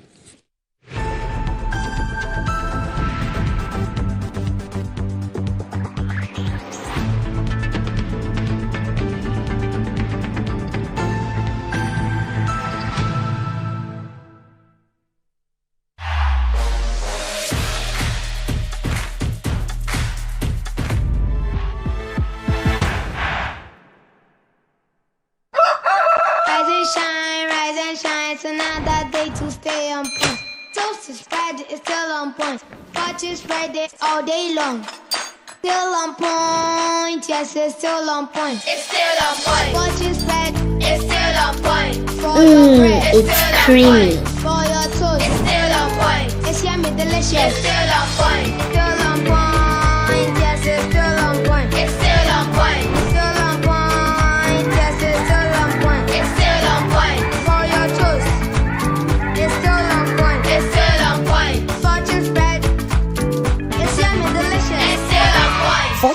bread. Delicious, creamy, and always on point. This advert is FDA approved. We are back bringing you the latest lineup from Betway. Betway starts strong with their front two with Free Play Friday and Swipe Bet. In the middle, you've got all the control with Cash Out and Build a Bet. Plus, with Win Boost, you can boost your sports bet. At the back, they have Smart Picks and the Partial Daily Jackpot. You always get way more with Betway. This adverts have been vetted and approved by the Gaming Commission of Ghana. Bet responsibly. No under 18. Terms and conditions apply. Betway. Get way more. In today's modern world, stairs are a challenge, especially for our elderly and those with health concerns. Navigating them can be difficult and even dangerous, but there's a safer way to move vertically. Lifts and Elevators Limited Company, your answer to a more accessible and secure vertical transportation. Our elevators and escalators, including top-of-the-line pneumatic vacuum elevators, Fuji elevators and escalators, offer a safer and more convenient alternative, eliminating the risks of stairs and enhancing accessibility for homes, businesses, and hospitals. Choose safety and convenience with Lifts and Elevators Limited Company. Elevate your spaces today. For more information, visit our website at www.elevatorsgh.org or call now on 0200-535-515. Lifts and Elevators Limited Company, the elevator people.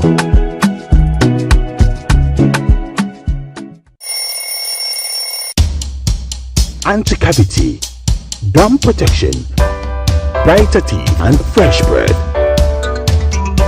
I'm a fat missy way. Prepare your bantama. Machasi.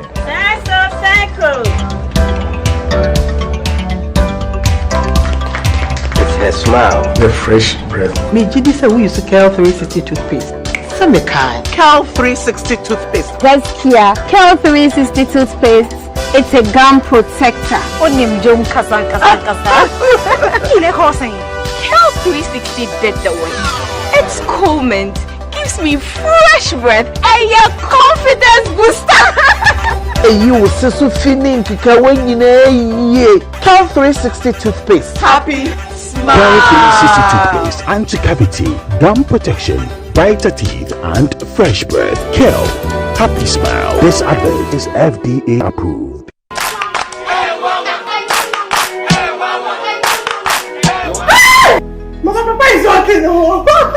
Bar Herbal Hospital.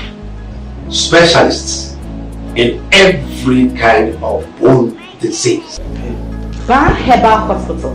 Baby, a sanya with beer. Nanso, yare timi sapa dom pemu yare. Spinal cord, swelling of the arms, arthritis, bone injury, swelling of the leg with reddish color around it, and so on. See, Bar Herbal Hospital has special ultra-modern machine for checking up the body. I have tried them and I got good results. Try Bar Herbal Hospital.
Right, welcome back to the show. If you just joined us, this is Good Morning Ghana live on Metro TV.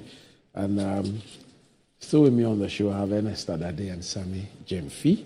But what does wealth mean to you? Do you want to live like a tycoon? Remember, I was God and Mola got the power. Ghana's newest lottery game draws live on Adom TV at 9 a.m., 12 noon, and 6 p.m. daily. Now pick up your phones, tablets, and computers and download the Game Park Games app on Play Store. You can also play on the website at www.gameparkgames.com or by dialing *946# on all networks.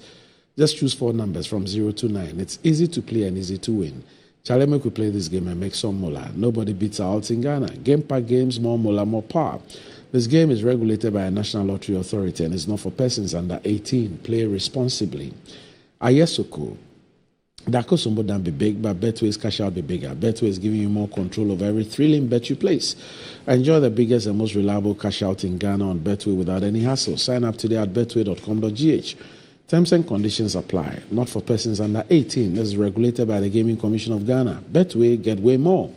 And Blue Jeans energy drink has been on the Ghanaian market for over 20 years. We already know what it does for the body. It contains vitamins and nutrients like vitamin B2, B3, B6, B12, as well as taurine and guarana, which are known to boost your strength and energy, as well as promote high performance and endurance. Blue Jeans energy drink has been tested and tried. It's indeed the best. Blue Jeans energy drink is for bold and active men and women. So go and grab a cold can and power your day. It's in shops nationwide. You can reach Budget Cash and Carry Limited on 0208 128 055 001 0000. Okay, so I have some quite some interesting perspectives on what we just discussed. And the former Ashanti Regional Minister, the Honorable Alex Akon, says that third PP can be really interesting, and says particularly in these times, can you see Rock City as a building or through the shareholders? If Brian is a sole shareholder, how do you separate the two? Of course, to create a runaway window, the conflict of interest is huge and cannot be defended. But Mark Ojoboafo in the state says, methinks Labour is now disassociating itself from the sale of the hotels because it's become an issue nationally. If you should call for the minutes of the board, you read something different. Wrong is wrong. Yesterday, wrong today, and will be wrong tomorrow. Says no to the sale of the hotels. Okay. All right. So the NDC and MPP they've held presses on the issue of the Attorney General and Richard Jakpa, something that we're told happened in court. Instead of focusing on defending yourself, you are defending A3. Says, I have not defended A3, I'm defending myself. You have been meeting me at all times to get me to bear false witness against A3. And that was what generated this whole thing. And we now have all heard the tape. The Attorney General's department says the Attorney General said nothing wrong in the alleged tape containing the conversation between the agent Richie Jakpa. Now, Deputy Attorney General Fetu Aibo argues that after carefully listening to the audio he's setting, nothing untoward was said by the Attorney General. Quote, there's no doubt that the Attorney General had a conversation with the third accused, as you've heard from our spokesperson. Very true. Circumstances led to that kind of conversation, and we think nothing untoward was said. And he said this on the sidelines of the launch of Amnesty International's Human Rights and Death Penalty Report 2023. And we're told that is also, he was asked, when asked how the audio would affect the ongoing ambulance procurement case, he said, we are in court, and the case of this nature are fought in court. We have closed our case in that matter. The first accused has closed his case, and the third accused person is in the witness stand undergoing cross-examination. The audios, if there are any, have nothing to do with what we are doing in court, and the judge made it known that what we are doing in court is different from what we are doing in the public space. That is politicking. Our focus is to do what we are doing in court for us to get to the end of this matter. On calls for the AG to recuse himself from the case, the Deputy AG responded, there is no basis.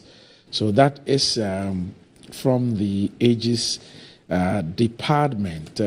However, yesterday on the show, there were calls for the Ghana Bar Association to speak on this particular matter. And I've just seen a statement from ASEPA. And it says the silence of the Ghana Bar Association on AG leak tape worrying. Says it's been over 48 hours since the National Democratic Congress released incontrovertible evidence confirming a witness tampering allegation against the Attorney General and Minister of Justice of the Republic of Ghana. And we are yet to see a single statement from the Bar Association either condemning or dissociating itself from the conduct of the Attorney General, who is the head of the Bar. In the not-so-distant past, we've heard the voice of the Bar Association on issues that are of far less implications for our criminal justice system than the current embarrassing spectacle brewing from the AG's own port. ASEPA is a human rights organization that has been advocating for serious reforms in our criminal justice system and promoting judicial accountability, social justice, and judicial equity, have been scandalized by the conduct of the Attorney General. For an Attorney General and a Minister of Justice to be caught on tape, deliberately and viciously coaching a witness to adduce false evidence to ascertain a wrongful conviction of a possible innocent accused person in a trial is an ominous dagger in the heart of the very role of a Minister of Justice. We're therefore adding our voice to the many voices calling on the AG to resign or be sacked by the President. A touted human rights lawyer who claims has fought on the side of people on the other side of the AG's vicious venom. Even more worrying than the conduct of the Attorney General is the silence of the Ghana Bar Association and the Presidency, reducing this troubling development to a banter between the two main political parties. As a CSO, we are aware of the millions of dollars international organizations spend in our country every year to support CSOs and governmental agencies to promote social equality, prevent human rights violations, and promote justice delivery. The AG's conduct has therefore undermined the steady progress we've made in these areas of key interest to our development partners and the international community at large, and therefore deserve nothing but utter condemnation from all, including the Bar Association and other stakeholders of the judiciary. It will be a further dent on the image of the country if the Bar Association never finds its often skewed, ruthless voice in this ongoing spectacle. Everyone is watching, and this is signed by Mensa Thompson, Executive Director of ASEPA. Sammy, let me start off with you. Godfrey Dame will continue his duties. Leaked audio won't affect court case Deputy AG. Nothing untoward was said in alleged AG Japa tape. Well, the kind of responses we are getting from the Attorney General and the New Patriotic Party are very comical, to say the least. You see, the NPP thinks that Ghanaians are stupid. You see, and so they think that they can always lie, and even when they are caught pants down for lying, they can find a way of spinning it around, obfuscate the issues, and get off the hook. So they have no respect for Ghanaians. And that is why the Deputy Attorney General can speak this way. Unfortunately, he's somebody I know all the way from Sunyane, where I was raised. I have utmost respect for him. But I'm very sad that he has decided to be the cleaning agent, the fall guy, for his dishonorable boss, Godfrey Adame. Look, Doc, we are talking about a matter which happened in court, okay, where an accused person who is a businessman, not a member of the NDC, a businessman being prosecuted by the state for financial loss to the state, for causing financial loss to the state, Richard Jakpa, under cross-examination, gave evidence to the court under oath that the Attorney General has been calling and meeting him at odd hours, impressing on him to skew his answers, his testimony, his evidence in such a way that implicates the first accused, Honorable Atufose. Look, it is material to note that this evidence was given by Richard Jakpa in court, not on radio. That's number one. Number two, the evidence he gave was under oath, meaning that if he lied, he can be liable for the offense of perjury, which is a second-degree felony, which can send him to jail. Now, he gave this evidence to the court in the presence of Godfrey Dame. This man who is issuing statement lawyer, Tuya, was there. They were all shivering in their chairs like cows. They could not raise an objection. They could not deny the evidence given by Jakpa. And in fact, Jakpa, if you've seen the record of proceedings, and I'm sure you've seen it, said that I have evidence, and if you dare me, I will open the Pandora's box. Dame was quiet, praying that Jakpa will not open the Pandora's box. If what Jakpa was saying was not true, Section 6 of the Evidence Act allowed the Attorney General to object to that evidence. And the law says you must object timeously. He didn't object that the evidence was false or contrived or vexatious or scandalous. He couldn't. Like a coward, he went sash. He lost his mojo.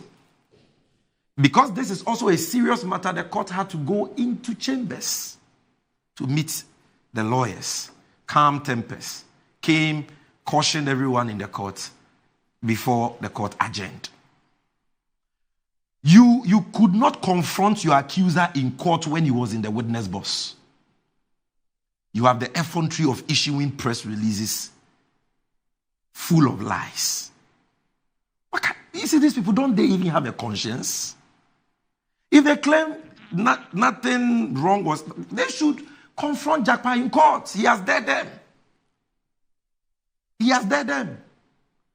Look, Doc, it was on the basis of this that we in the NDC said we have in our custody evidence that supports the evidence Jakpa gave in court.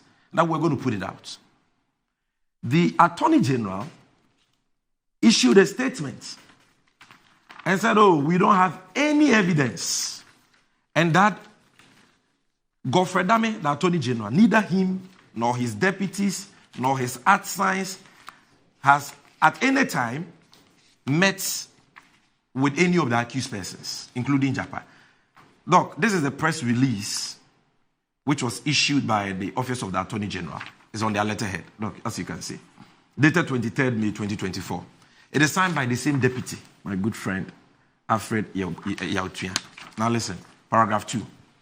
The Republic has never required or desired the cooperation of any of the accused persons in the matter, in which it has already succeeded in establishing a prima facie case against all the accused persons.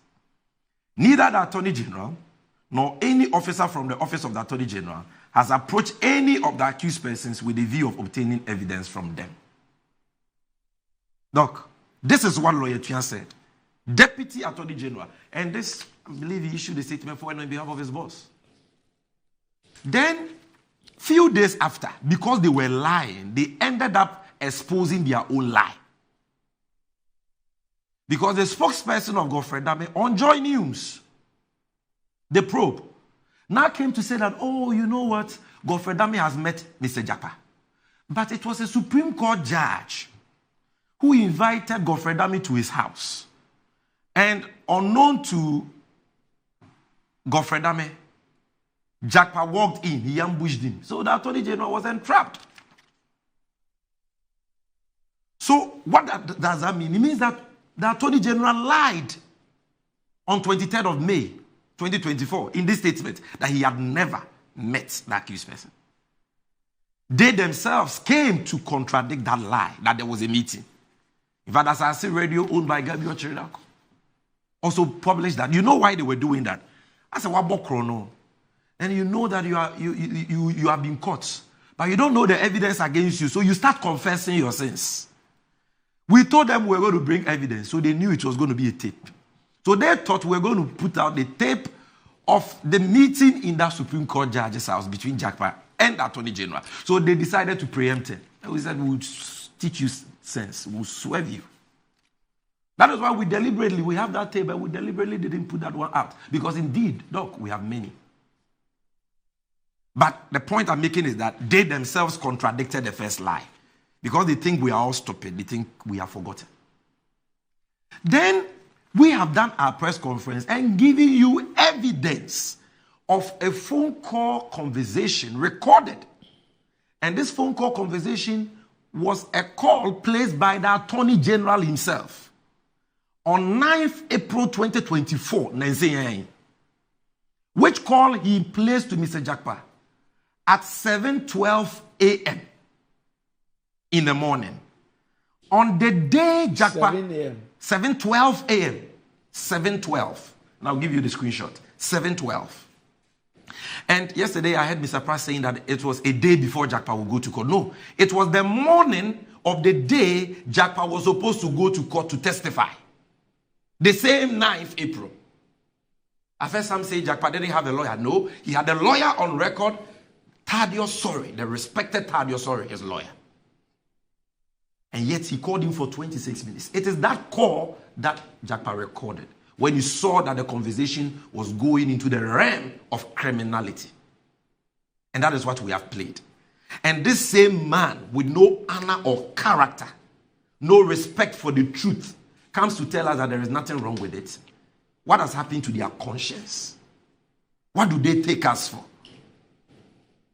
Master, Rule 13 of the Legal Profession, Professional and Etiquette Rules 2020, LI 24.3 is clear. A lawyer cannot communicate with a represented person without going through the lawyer for the represented person or seeking his consent. So for Godfrey Dame to have been engaging Jakpa at that ungodly hour, he breached Rule 13 of LI 24.23. This is open and shut. No amount of lies can cover this up. They should stop wasting their time. Rule 54 of LI 24.23 is clear. A lawyer is not supposed to tell a witness to lie. A witness, when he is testifying before a court, is supposed to testify about matters within his personal knowledge. Not with matters within the personal knowledge of the lawyer on the other side, his adversary. Our system, our jurisprudence, is an adversarial system. You are prosecuting Jakpa for committing a crime. The man is going to court to testify. Then you call him and say, when you go and I ask you about letters of credit, say this. Say this. Then the man says, what you're saying is wrong. This is the right position. Letters of credit is not payment. It is a security with condition precedence. It can only be activated for payment when the condition precedents are met. He said, oh, no, but the terms of contract are the same. And there was no advance pay. He said, no, you are wrong. The AG didn't even understand the contract that his own case is predicated on. Maybe he understood it, but he thought Jakpa was John, in quotes, like the young men say. He was a zombie, so you could mislead him. But Jakpa was so discerning. He knew his onions, his facts. He kept on telling him, you are wrong. This is it. After he pushed Jakpa and continued to argue with him, it doesn't create any difficulty for you. So if you accept to testify the way I want, it doesn't create any... Jakpa said, but if I do that, I will be dishonest.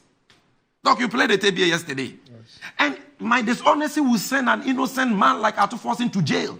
And I can't do that. Doc, even after this, what did you just say? I've never seen a man who is so wicked like Godfrey Dame. That even after the witness would tell him this, he was still pushing. And the witness said, you have met me in my brother's, he mentioned the name of the Supreme Court judge, house over and over again. You've been telling me this. Master, I can't do it. When he failed, he said, oh, at a point he said, oh, I don't even know whether the call is being recorded. Look at him, such a dishonorable character. If you were doing the right thing, why would you be scared of your conversation being recorded? A man bereft of honor. And then he goes on to say, the most abominable thing I've ever heard from the lips of a lawyer, tells an accused person he is prosecuting for a crime, that I have to travel. So try and drag your evidence so that you don't finish early. Fixed match merchants, legal terrorist, legal engineer. What did he do wrong? Why will you be telling? And I said, if Jakpa wants to testify in one day, what is wrong with that? Why are you telling him to testify for long? Are you his lawyer? You, his adversary. You who want to jail him. You are coaching him that drag your testimony. Are you a court? Then the man says, oh, I have a lot of documents. It will depend on the behavior of the judge. You may come and meet me. He says, okay. You can go for a medical excuse duty. Then Jackpot says, okay, then if you go for the medical excuse, I said, no. How can me go for a medical excuse duty? You go for it. And Jackpot was scandalized. He said, me, you want the woman to issue another bench warrant for me? Look, you see, it is only people who... So he was asking Jackpot to go and forge a fake medical excuse duty. When he knew Jackpot was fit and strong, go and forge a medical excuse duty to deceive a court. And you have people defending this. We should do psychiatric examination on them. If you can defend this. This is criminal. Section 213, Section 214 of the Criminal and Other Offences Act is clear.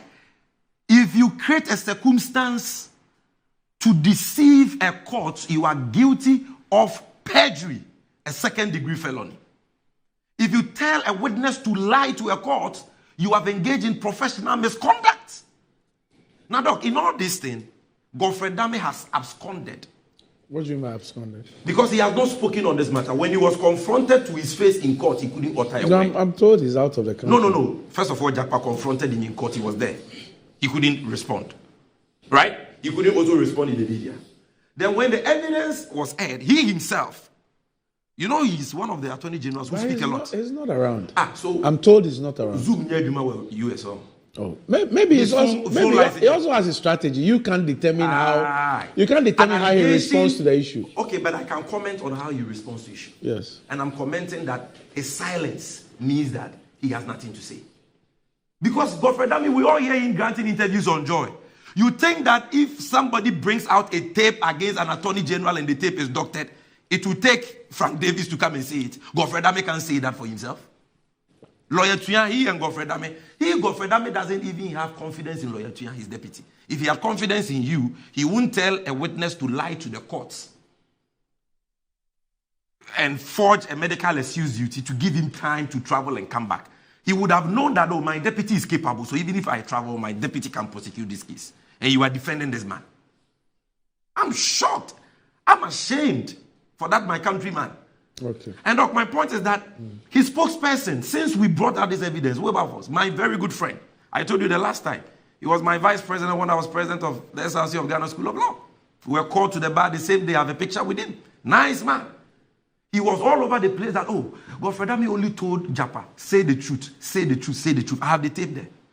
He said, Godfred Dame only told Japa that if you say the truth. Since the evidence came, Wilberforce, when the media people call him, he doesn't pick.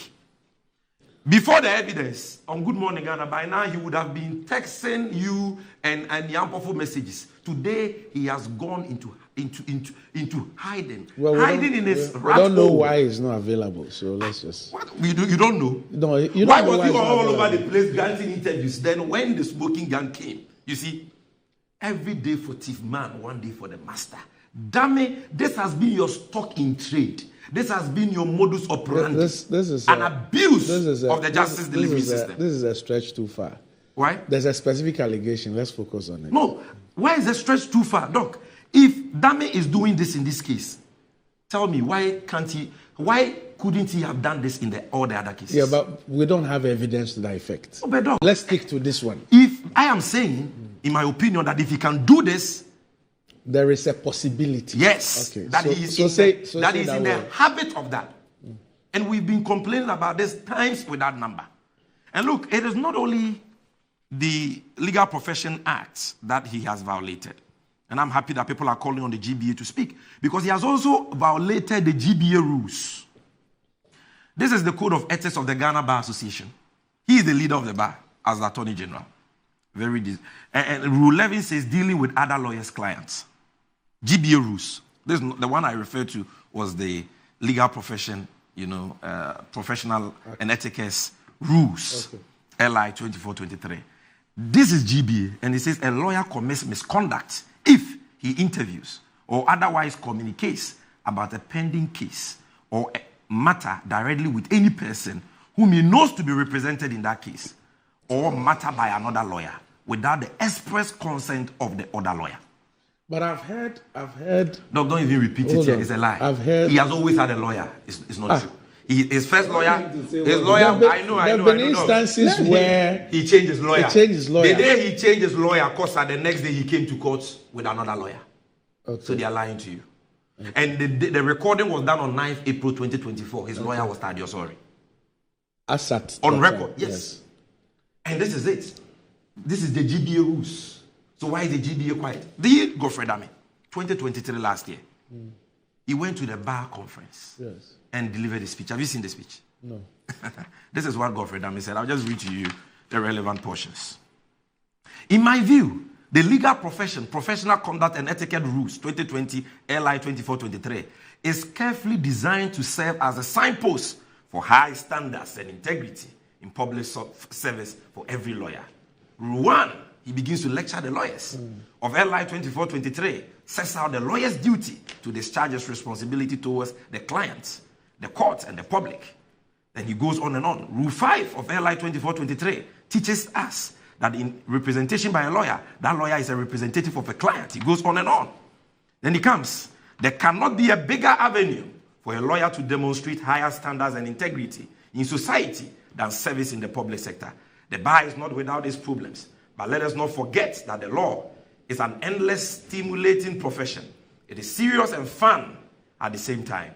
May God help us to continue to build a Ghana founded on the rule of law, grounded in high standards of integrity and respect for fundamental human rights. I am grateful. God bless us all. Godfrey Dame. Look, he was preaching about adherence to the ethics, quoting rules, pontificating, not knowing that he is the most violent violator of the rules that govern the legal profession. And today, people who know the law are either quiet or they are saying that there is nothing wrong. And I'm happy that Professor Piaget has spoken, the professor of law. He says the man must apologize and resign.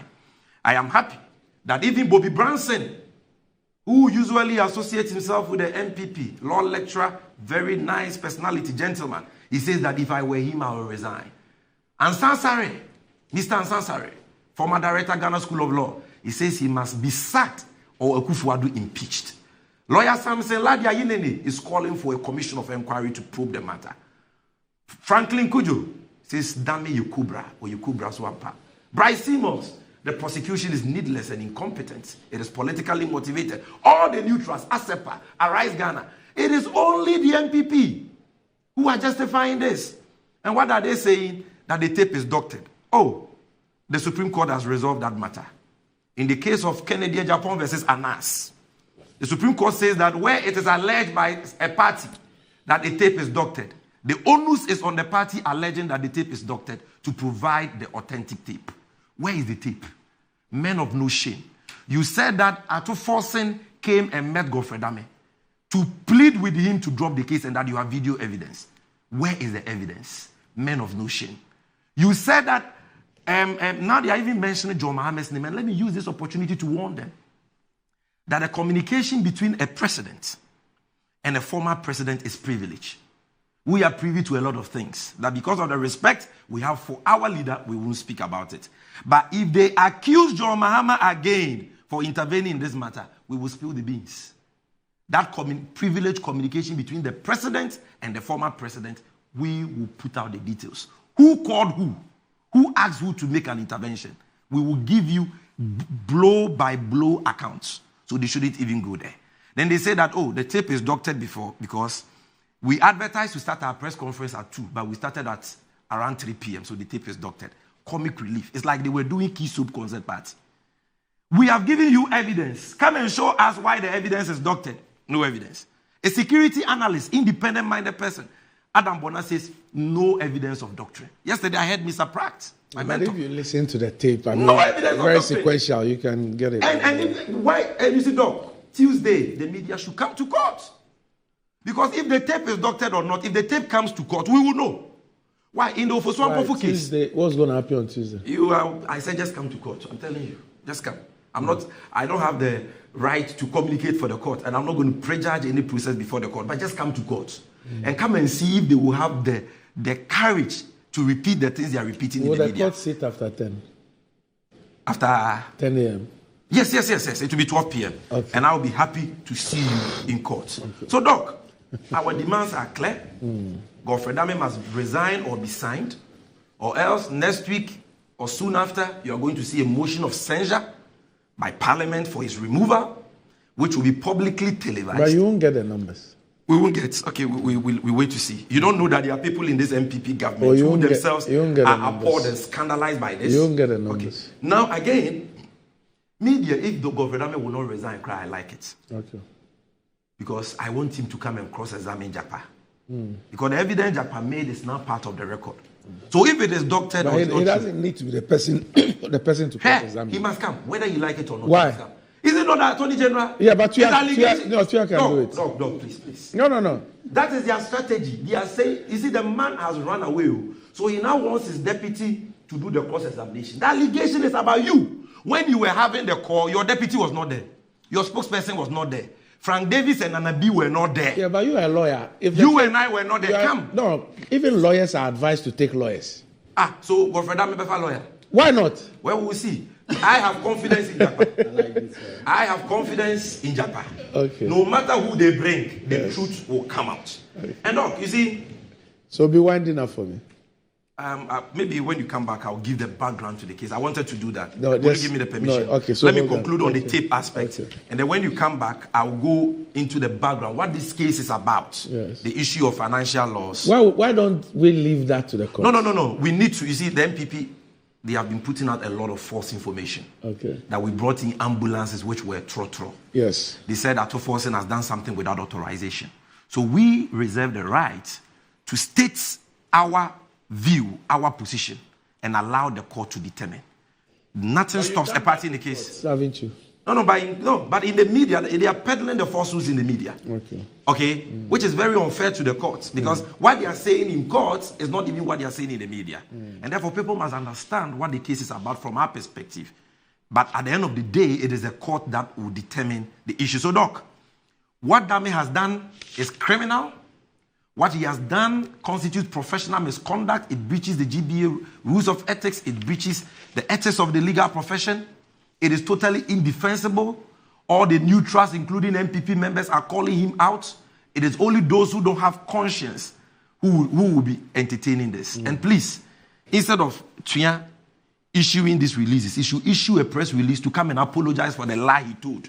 In this press release of 23rd May, where he lied that Dame has never met Japa or communicated with him or sought his cooperation. Okay. He should come and apologize for this. Okay. And he should apologize for the many lies the spokesperson has been peddling. Okay. And they should stop worsening their own case. Because you see, when you tell one lie, you need to tell a multitude of lies to cover that one lie. So that lie gets an exponential effect. It never ends. And it only worsens their case. All right. Thank you. When you come, we'll go into Daniela Mavis Matthias, today's your birthday. So she's my go-to person for price comparisons on the market.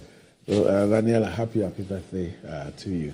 Yes. Sorry. Yeah. Just something small. You never finished. No, 1 minute. I'm sorry. You know, they said that the entrapment bits, that it was the Supreme Court judge who invited it. You've seen the WhatsApp chat between Jakpa and Dame dated 22nd February 2022. No, I haven't read them. Well, I'm going to forward them to you right now. You can put them on the screen. Where Jakpa, the background is that Jakpa was granted bail a month prior. The condition was 5 million. He fulfilled that, got the necessary documentation. The police wanted to frustrate him. So he called his brother, who is the Supreme Court judge, to intervene. Upon the intervention of the brother, the Attorney General called for him to be released on bail. So 1 month after, he sends him a message and says, "Thank you. I want to meet you at your convenience for a private discussion." That's what is in it. Okay. Private, you and I. Okay. And the purpose was for him to explain his side of the story. That, look, you have the wrong person. I've committed no crime. And yes, everything is here. We put them out at the press conference. Yes. Then, Godfrey Dame was the one who first of all suggested and chose to meet Jakpa at the residence or through the Supreme Court judge. So he said, I will arrange the meeting through your brother. Connection men, that is how they operate. Okay, right. Somebody said, let's have a private discussion.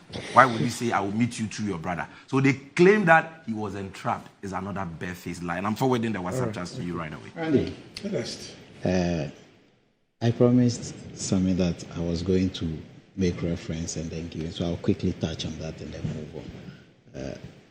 My phone just never stopped ringing since I made that. And it's been mentioned, Cape Coast. We have already mentioned Uduyaya, Godet, Tamale 1 and all that. So there's evidence that those catering rest houses were released to NDCP. Were sold. They sold for way less than they would have been for. Were divested to them. Yes. They went under the same divestiture implementation program that I just mentioned. And PEPs procured them.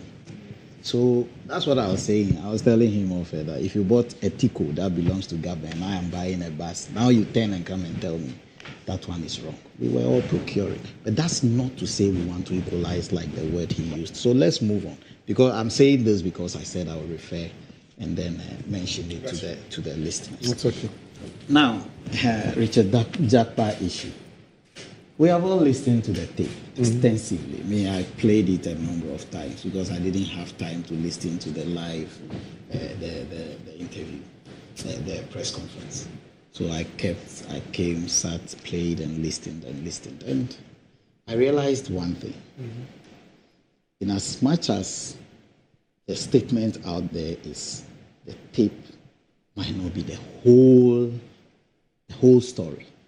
It's a statement. Somebody might have placed the call. I am sitting down here. The MPP came out to say that there is a longer tape, or the conversation is supposed to be longer than the 16 minutes that we were talking about, or the NDC played.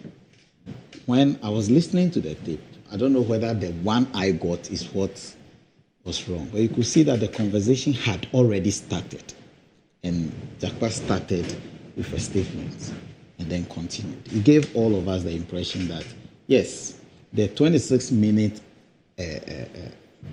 allegation or the 26-minute statement would have been true or maybe longer. Why am I saying this? I keep asking myself questions. If I am the Attorney General and you listen to the tape, you will hear the Attorney General wanting to now understand the terms of the contract and everything from Jakpa. After he has closed his case. After he had actually gone to court. Well, I'm saying he has closed his case in court. Giving his prima facie whatever. So why only want to understand? Exactly. I am asking myself questions. I want to understand why this conversation would have ensued. Okay, maybe this is the wrong forum, but that's fine.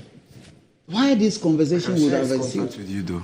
And as they spoke, I realized that Richard Jakpa was the person who is saying the things that the NDC are using against Godfrey Dami now, except a few. Except a few. Like he said, that you want me to do this. Godfrey Dami giggles, you want me to do this. So he's as if deliberately he wanted Godfrey Dami to say A or B or C. All these things we are saying, the MPP came out to say that this thing might not be the whole thing. It might not be the whole truth. It might be doctored or cut and paste or something would have happened. So where is the truth? Why are we not in court? And Sami had just answered this question, but I'll still ask. Why are we not in court with all this evidence? Because if you ask me, I'm not a lawyer. But if all these things that came on the tape that we are all trying to hang the Attorney General on are true, automatically one would say that this case is over, right? So the NDC, why don't they present this case all in court? And he said that but then this is not in court. Why is it here in the court of public opinion? These are questions I'm asking myself. If I was in court and these things are to my benefit, I don't get the press conference bit. Even though he is saying that the press conference came because this case is being handled in the media. But these are issues that are so damning on them. But I'm sure that, Ernest, I'm sure that perhaps, but for what happened in court on that day, because what happened in court is what necessitated the disclosure by the NDC that on Tuesday they were going to hold a presser, they made accusations against the AG, they will provide the evidence. Because something happened in court on a particular day. Yes. Because we've even put out the proceedings, the record of proceedings in court. Because it's pretty obvious that, but for the AG intervening during cross-examination and making a certain accusation against Jakpa, this issue perhaps may not have come up. Randy, I doubt that. I doubt. You doubt that Jakpa would have said what he said in court? It would have come up. I doubt the fact that maybe if the AG didn't intervene, these things, I doubt it. No, it's an accusation. I listened to the tape, and I'm speaking from the tape. Not proud to us listening to the tape. I'm saying that something ensued in court. In court. If you look at what ensued in court, Jakpa reacted to an accusation against him by the AG that instead of focusing on defending himself, is defending A1. A1 appears to be Atufosin. Yes. And it is his response to that accusation by the AG which brought out the issue of recorded conversation. After listening, this ensued in court. Yes. After listening to the tape, the tape gave me the impression that there were leading questions, things that I want to hear something. I want you to say something. That is what I am getting from the tape. So what I'm saying is, maybe... Oh, you mean Jakpa led the AG on? Jakpa was asking questions, or there are things the AG did say. For example, when he said... So why did the AG place a call to him? First of all... No, why did he place a call to Jakpa? As at now, I don't even know who placed the call first. But according to the NDC, the AG placed the call. Yes. And what I am saying is, somebody would have wanted something. This is a planned thing, in my opinion. No, I don't have... If Jakpa had this evidence... I don't have a problem with... Jakpa, he said he's not an NDC member, but I'm telling you, I know the man. Okay. I've known him. He knows, he follows His Excellency former president. He used to. No, I don't know about now, but he used to. So I knew him as an NDC man. Okay. If Jakpa, an NDC man, feels that his friend or his colleague or his co-NDC member is being persecuted, political persecution, like Sami had just put out, and I have evidence to quash this case and finish this case, are you telling me, Randy, that Jakpa would have shelved it if the AG did not ask him that question in court, and he would have shelved it and wouldn't have brought it up when he knows from the way Sami is speaking? Sami is a lawyer, I am not. But from the way he is speaking, this case is almost done. So what's the point you're making? The point is, if Jakpa had this evidence, nobody can convince me that Jakpa was never going to release it, and this case would have run its course in court. Something would have happened. What I'm saying is, they are saying that AG did something wrong.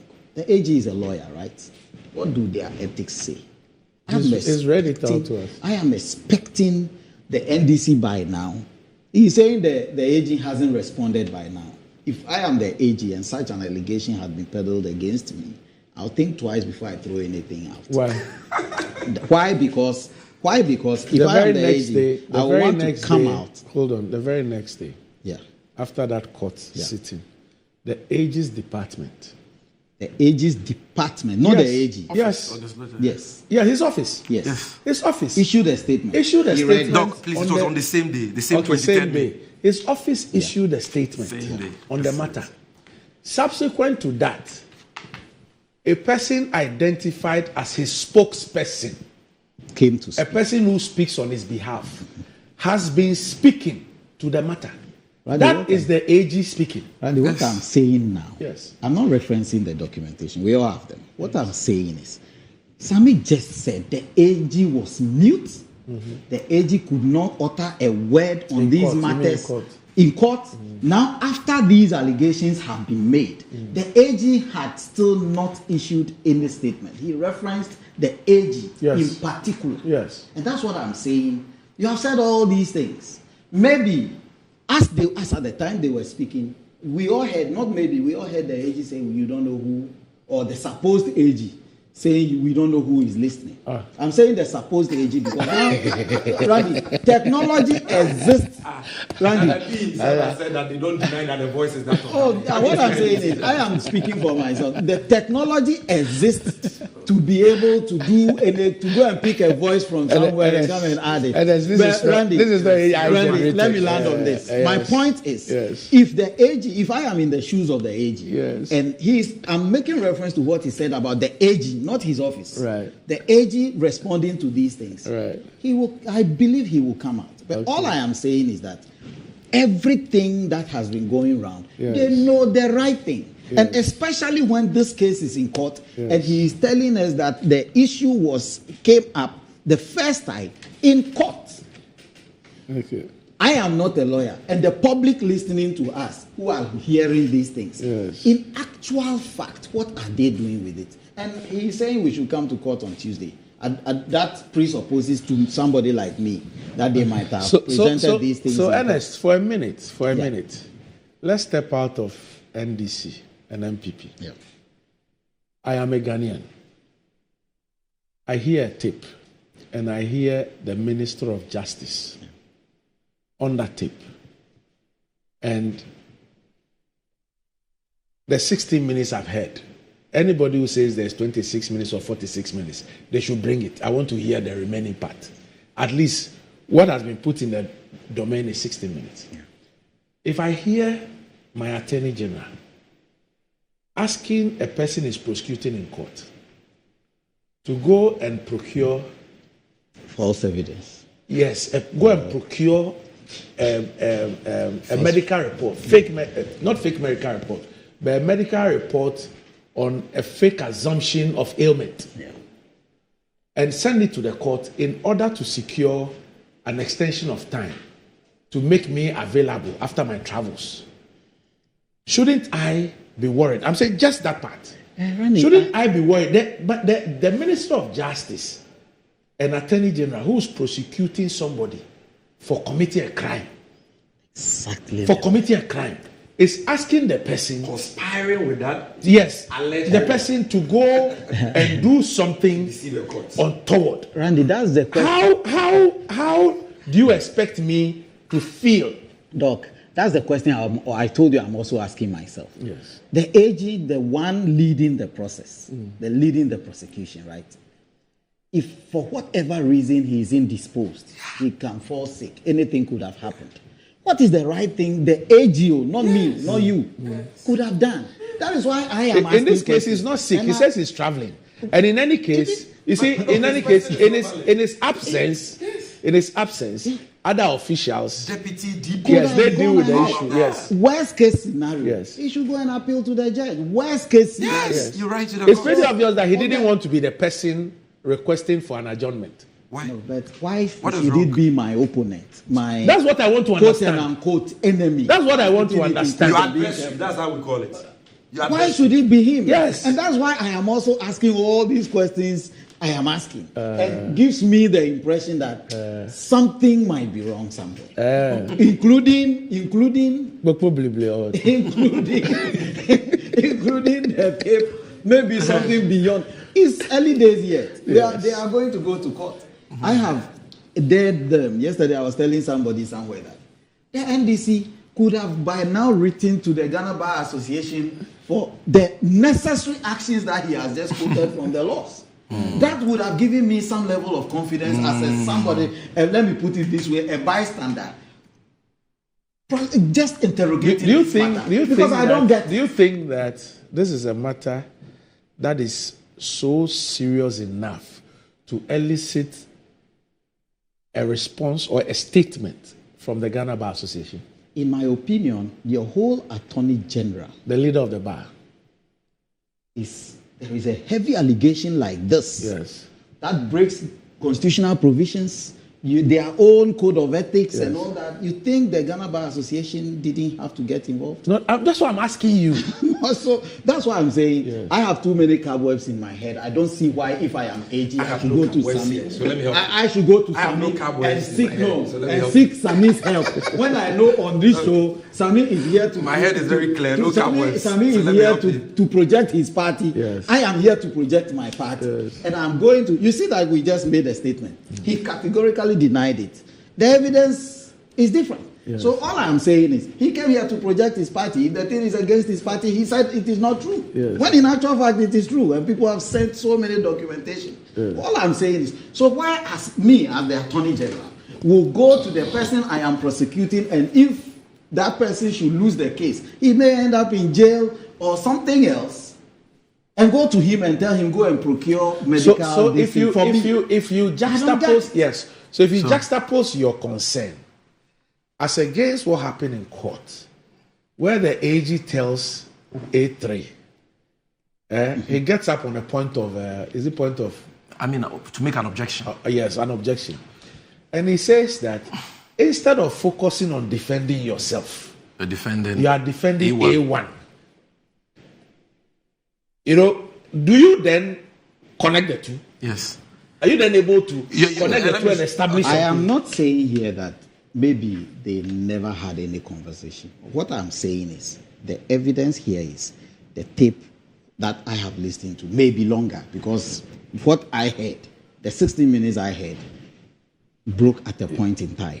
So it may be longer. Number two, if the AG gets up in court to make such a statement, he may have a reason. I don't have that reason. Yes. I don't believe you, Randy, have that reason. No.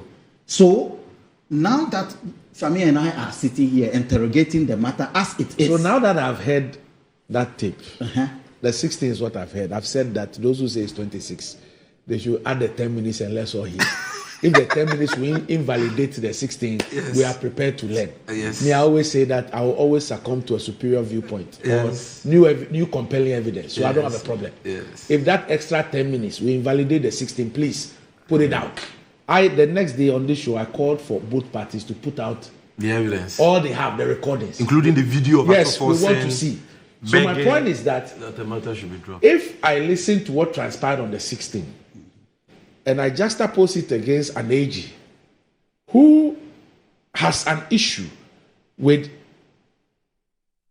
his thinking that instead of focusing on defending himself, the person is defending A1.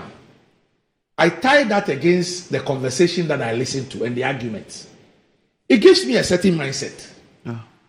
It paints a certain picture. So I will wait. Do you understand what I'm saying? It paints a certain picture. It's fine to wait. The fact that it's better you wait. It's the fact that put your integrity on the fact that the deputy AG and others are in court prosecuting the matter and will be doing so even in the absence of the AG.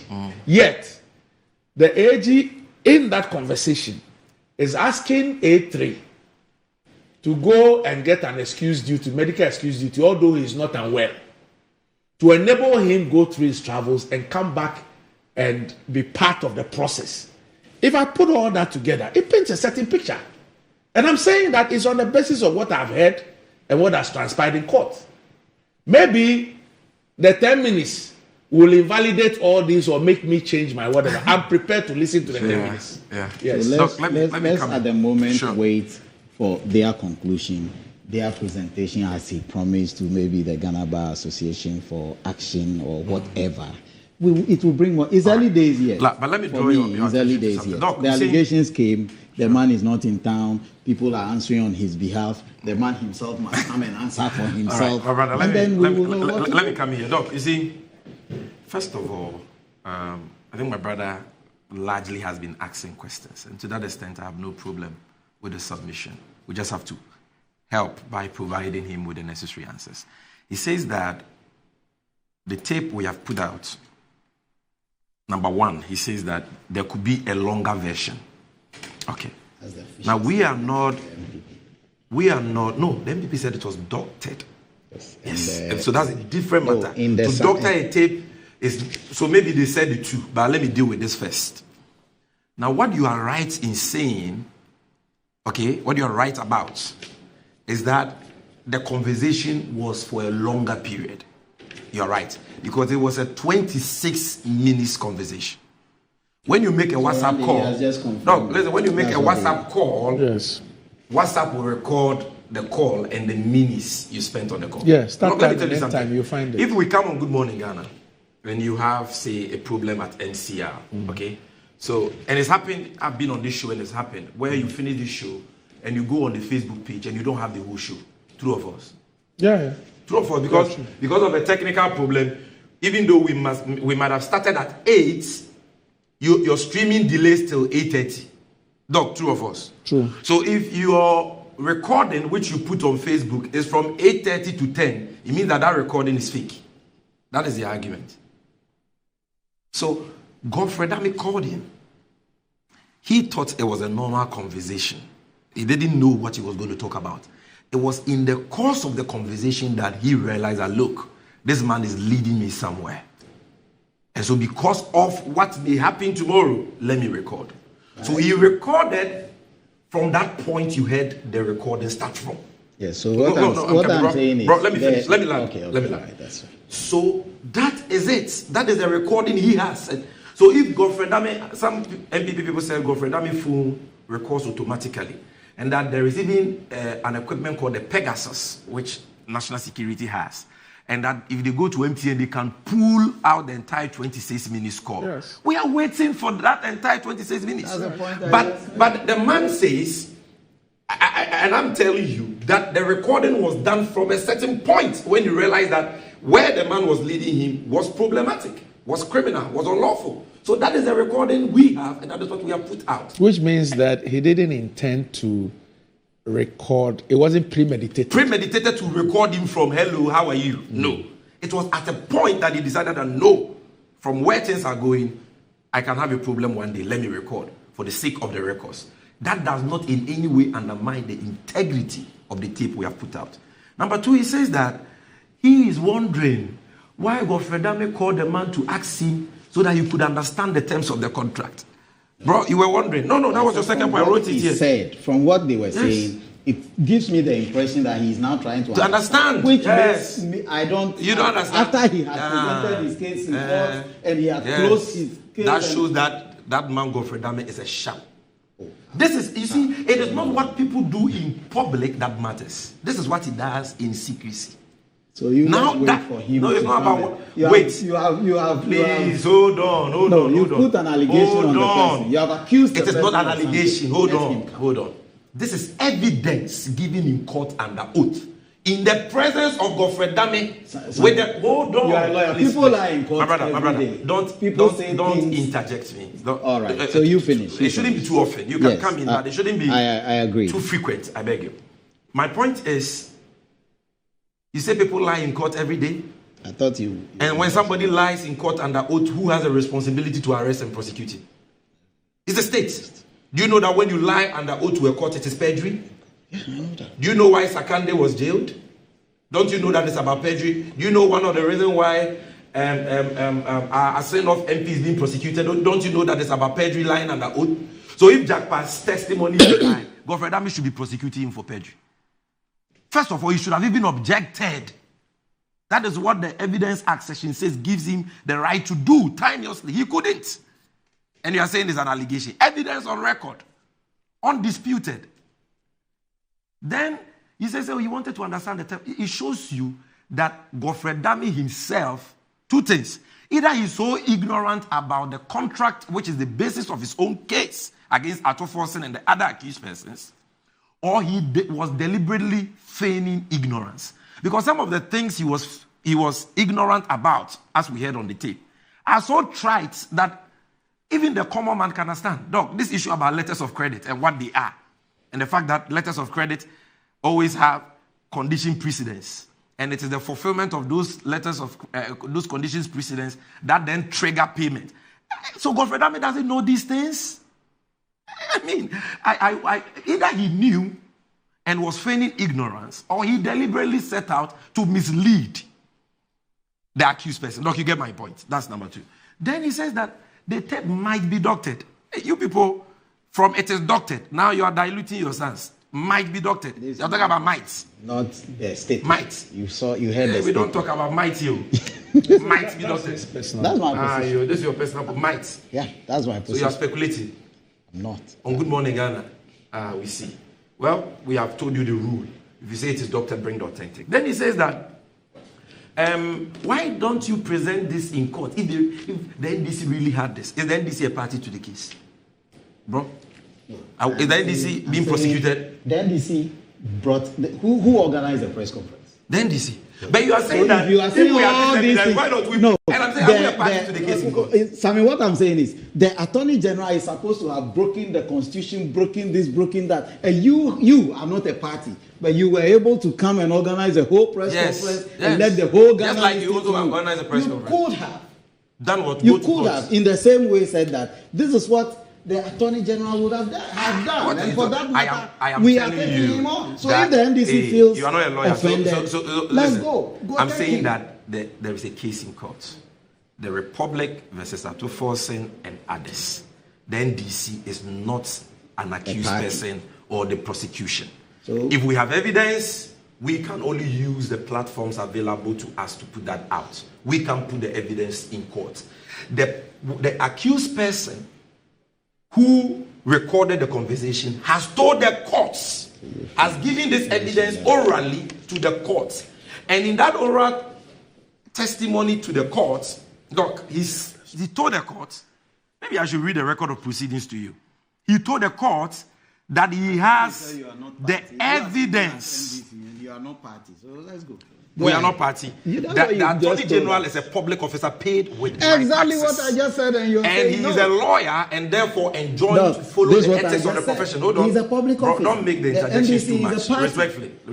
Don't make the interventions too much. You seem to be Ghanaians. Hold on. That's what you just defended. But I'm saying that our platform for redress cannot be caught. We are not a party to the case. What I am saying is, why didn't you write to the Ghana Bar Association? Allow me to make my point. Allow me to make my point. Gentlemen, I have a big problem that I need you guys to help me solve. So if we can just round up on this one. Okay, sure. So he says that why don't we go to the GDA? Why don't we go? In fact, where the right forum is the General Legal Council. And we are going to go there. But the timing for that process, you are not going to determine that for us. We know the time to go there. Then he says that there is technology and some massa. Godfrey Dame can never. In front of him, this man, and if I just can refer you to that relevant portion, page 25 of the record of proceedings. Or let me go to 26.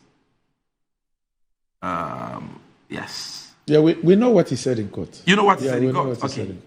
Okay, so he said, my lady, I have heard that, but I want to make it clear here that the Attorney General has on several occasions had meetings with me privately at all hours, both in person and on phone, in respect of this case, to cooperate or answer questions in a manner that will make his case better against A1. And I have refused.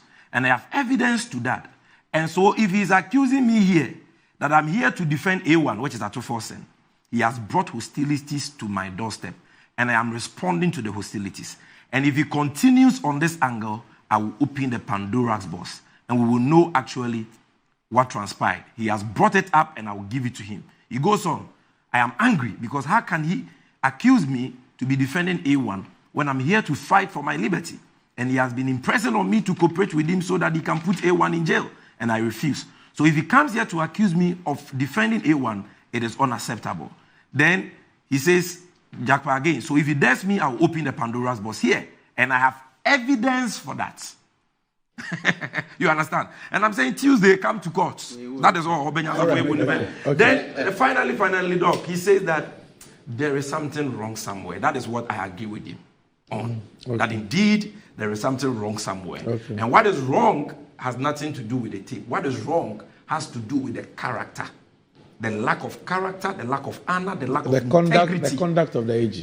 That is what is wrong. And that is why he must go, and he must go with alacrity. And if he will not go, well, we'll be on the master. In one vein, he made a statement. And please, they are not a party to the case. They are NDC.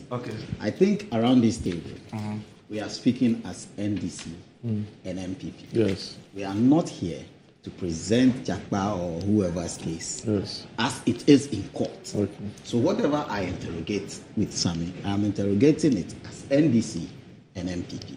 You had a press conference, made your own allegations, substantiated it with tapes. The MPP as a party has come out to say that this tape, as you have it as a party, is not what we think the case is. The MPP has come out on that. Frank Davis addressed the press just like your chairman addressed the press. What I am saying is, the opinion of the MPP is that the NDC thinks their members' case in court might be a bad case. Or this I shouldn't use the word might, but the case is in court. I can't pronounce judgment on it. So I'm being careful. Might be a bad case.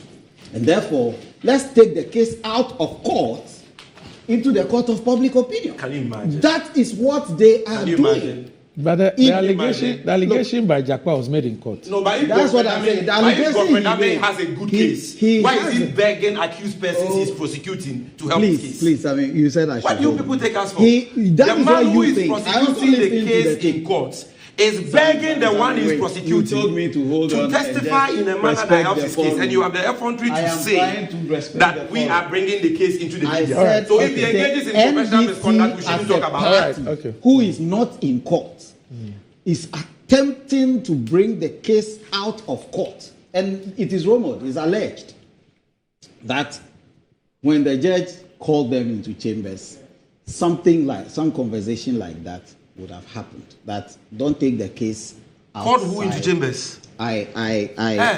You want to talk about matters in chambers? I am not. No, it says there's a rumor. It's a rumor. It's alleged. You are a lawyer. When I say you do rumor mongering. You are a lawyer. When if I want to make a statement, if you don't have anything to say, don't talk. What I'm saying, wait. Don't come and monger rumor. I am not about a court. I am saying it is rumored that I'm an officer of the court. I'm warning you. When the judge says something in chambers, it's confidential. Dog, this is content. Don't come and sit on TV and come and monger rumor about matters that happen in chambers. I don't put words. Who told you? Nobody told me. I am saying what I want to say. I said it is alleged that people might have been cautioned on taking the case out of court into the court of public opinion. And but that won't happen in open court. It was not. That is exactly what I think the NDC is doing. If you have a case, go to court. Say it in court. Treat it in court. Deal with it in court. You have good lawyers. The AG is a lawyer. He has a team of lawyers he's working with. Let them defend themselves. Brother, respectfully, give that advice to Godfrey Dami. Let me land that if he has a good case, he should stop fixing matches with witnesses and go to court. I am listening to your tape and speaking from your tape. I am saying that why has he run away? You believe you have evidence to take your minority leader out of the case, present it in court. Randy, let me land on this. Yes. We have cases in Ghana here that might have not run its full term just because of technicalities like this. Something would have happened. Somebody was telling me that Ghana at 50 never reached wherever it was going because somebody raised a case, a lawyer raised a case that Ghana at 50 went to a commission of inquiry.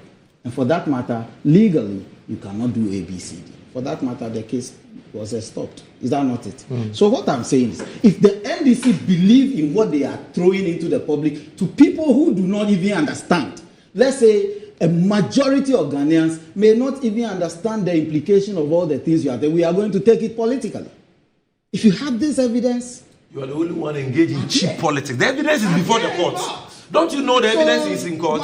Why didn't and for you wait, and it is uneducated for you to say we should appear before court. The court to are we a party to the case? The accused person you are defending the issue in another way. You said you are not. And I've read the evidence to you. In one way, you said you are not. You don't have anything to say on this point. You yourself, you said that there are cobwebs in your head. So it is the cobwebs that is speaking. My brother. Sammy, the questions I have. But if you are asking the same questions, let's give you answers. Don't come and attack the NDC here. Your AG has engaged in unprofessional criminal and shameful conduct. Him on. You can't eat. Why do you come and tell the cocoa seller, the woman on gentlemen, I've told you that we must tell the cocoa seller market because it is the cocoa seller. All right. Because the prosecutorial powers of all of us is vested in the AG. And the AG is paying with our taxes. Can the woman Ernest and Sammy, the woman at Makola that the AG who is being paid with our taxes. And Sammy, let's have some sanity. You are alleging. Let's have some sanity. Are you in the right? Gentlemen, let's have some sanity. Let's have some sanity here. Is it now you? Now, Ernest, declaring judgment? No, Ernest, you can't. Ernest and Sammy, I told you that I need to. Defend the indefensible. I need you guys to help me on something. All right. So, the MP for Inshaiso is also the Deputy Minister of Finance. Okay. It's probably known as Tika, but he's a Dr. Stephen Amwa. Okay. And there's this tape that is doing around. He's speaking about the CD. I need you guys to help me. And of course, maybe some of our audience, I know that most of our audience are smarter than all of us. But I always appreciate the fact that I also have handicaps. So I like to seek for, a better understanding or deeper understanding of some of these issues. I need you guys to help me understand what the Deputy Minister of Finance said. The depreciating CD. CD. It's the first time CD. Who accorded what you are wearing, didn't we import? We imported this, we imported that. CD depreciation is a ritual problem. I agree with you. It's not because of one particular government. Unless one is suffering from unconscious incompetence or displaying intellectual dishonesty, that will say that CD depreciation is MPP government. It's an issue that has nationalistic or that needs nationalistic attention. That one I agree. But it's not. So far, we keep on being in importer-driven economy. We'll be having problems with the city because we import almost everything. But inshallah, Alhaji Dr. Mahmoud Bawumia, next year if he comes, we're going to design a long-term framework to deal with the city. Trust me. The depreciating city. Ernest, please help me understand what was said. Why me? Why am I the one to help you understand? The point I'm trying... I've already said that I have a difficulty, but I need to understand. Sammy will tell you the cobwebs in your mind. He is confused. I have more than cobwebs now. The point he's trying to make. Yes. I think I made a similar statement here 3 weeks ago or so on this very table.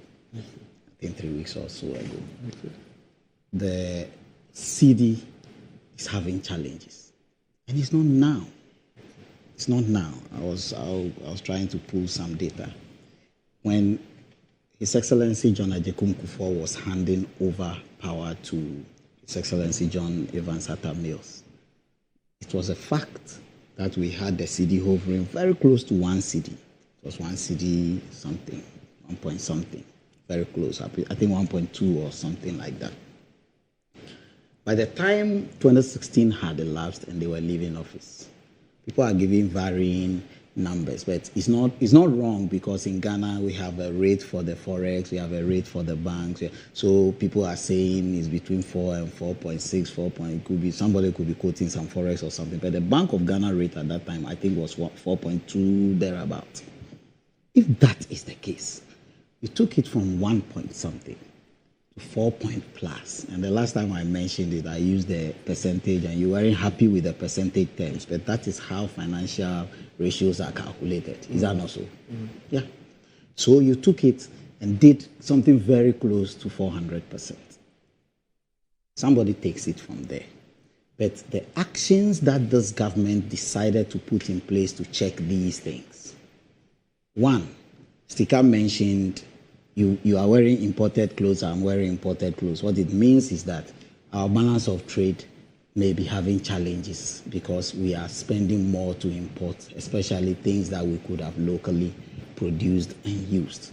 We might have acquired tastes of things that instead of eating my local rice that was grown in Tamale or something, I am buying these people, the Chinese and all those rice from all over the world.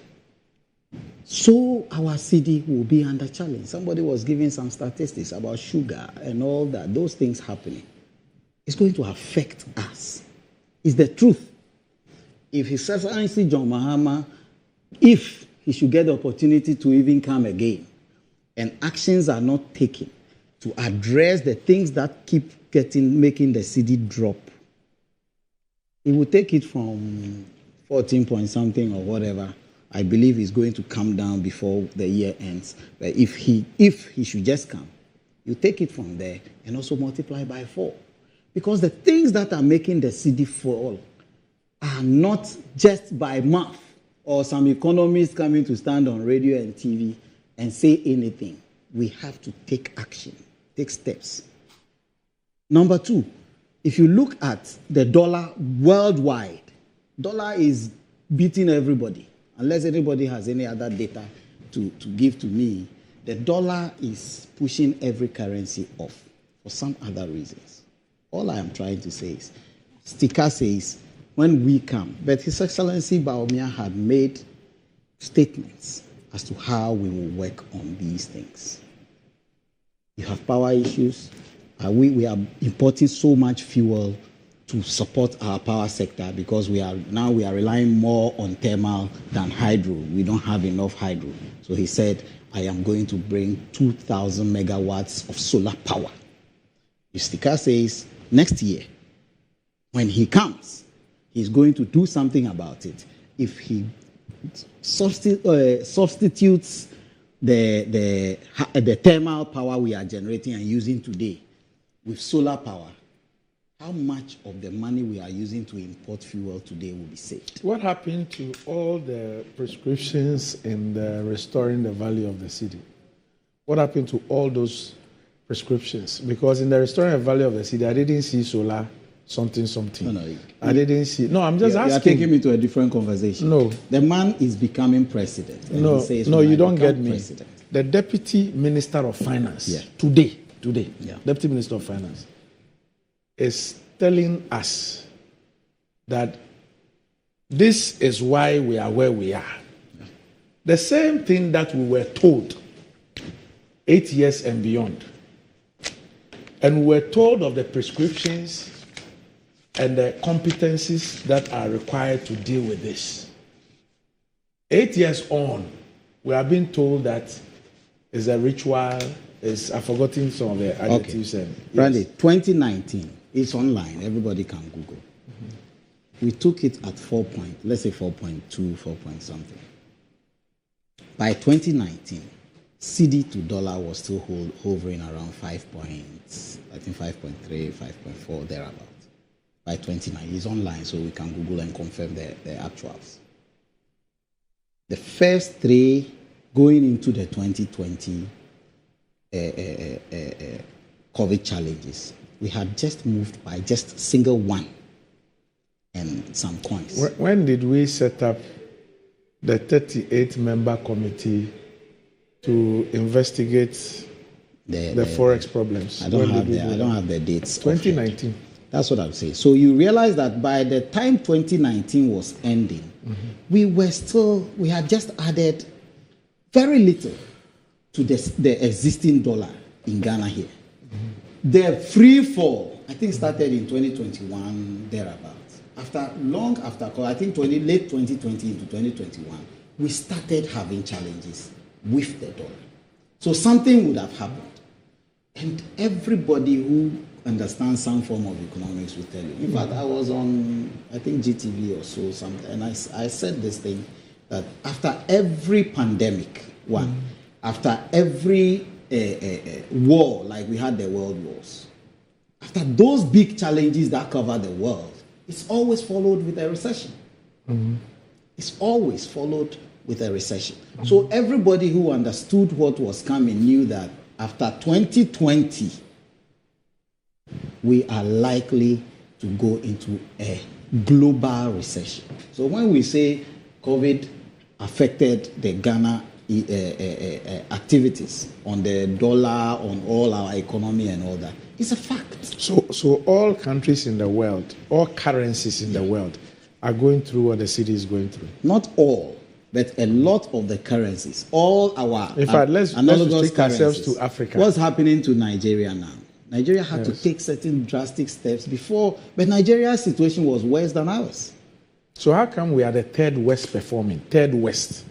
So the issue I raised the last time comes to you are 50-something countries. How come you are the third West performing? Randy, maybe Samuel will take me on this, but there are certain steps we needed to take. Government is taking them. You see, there was a time, let me take you back. There was a time I was on a committee, one of the World Bank committees, working on something for me. On that committee, one white man asked me a similar question. It was then His Excellency John Evans Atta-Mills who was president. And we had something like a single-digit inflation. But the interest rate was just going. We were hitting, I think, 30-something. But we were still touting ourselves that we are in a single-digit inflation or something. The inflation was low and interest rate was rising. And the man asked me, he doesn't understand. Because these things should move with each other. If the interest rate, if the inflation rate is coming down, there should be a correlation. There should be a correlation. They shouldn't be inversely proportional to each other. They should be moving in line. If they are going, they will go. If they are coming, they will come. And he took it lightly, made a statement, and we all laughed it off and left. But that was a Ghanaian situation, so a localized challenge that everybody knows all over the world that if the interest rate, if the inflation rate is dropping, we should see interest. So one day I met a banker and asked him, this is what somebody asked me. I couldn't explain. And he said, my brother, we are borrowing on the market just like anybody. Because that time, the Bank of Ghana did not have the money. It's supposed to be the lender of last resort. And they don't have the money. They could have just printed like was done 2 years ago. And that is why why did you have that level of interest rate? You know why? So somebody would have made a decision. You either go and print. What I am saying is that I'll repeat this statement. Don't let us not just say, oh, we are going to bring B and the interest dollar rate will stabilize. It will not. The government is putting in measures to arrest the dollar rate. How many times do you want to arrest it? Oh, the word arrest is not the police one. Okay. I'm not a fan of the police. Okay. I'm not a fan of the police. Okay. But the word arrest is just the use of the English word arrest. Because the city will plead double jeopardy. The government has promised us, that going forward, these things will be halted. I believe, because I was one of the people who was on Setekwe's neck also when the city was having a free fall and the devaluation and all that. If when we finish these projects, it may not drop to the 5 CDs and that we used to have in 2019 under an MPP government, but we will have it better than it is today. We believe so, and that's what we are working towards. The statement he made, we cannot stop these imports tomorrow morning like people say in the public domain. People are saying, oh, then we can just get up tomorrow and say zero imports or don't import this or don't import that. They all have their own trade issues around them. You cannot just get up and stop American products from coming to Ghana after you have signed AGOA and things. You cannot just say Nigeria. You can't just do that. Or you can't just introduce tariffs. People will come. So when did you realize all this? In 2024? No, these things, normally the devaluation will not start one day. It will start gradually, and you will be doing something about them.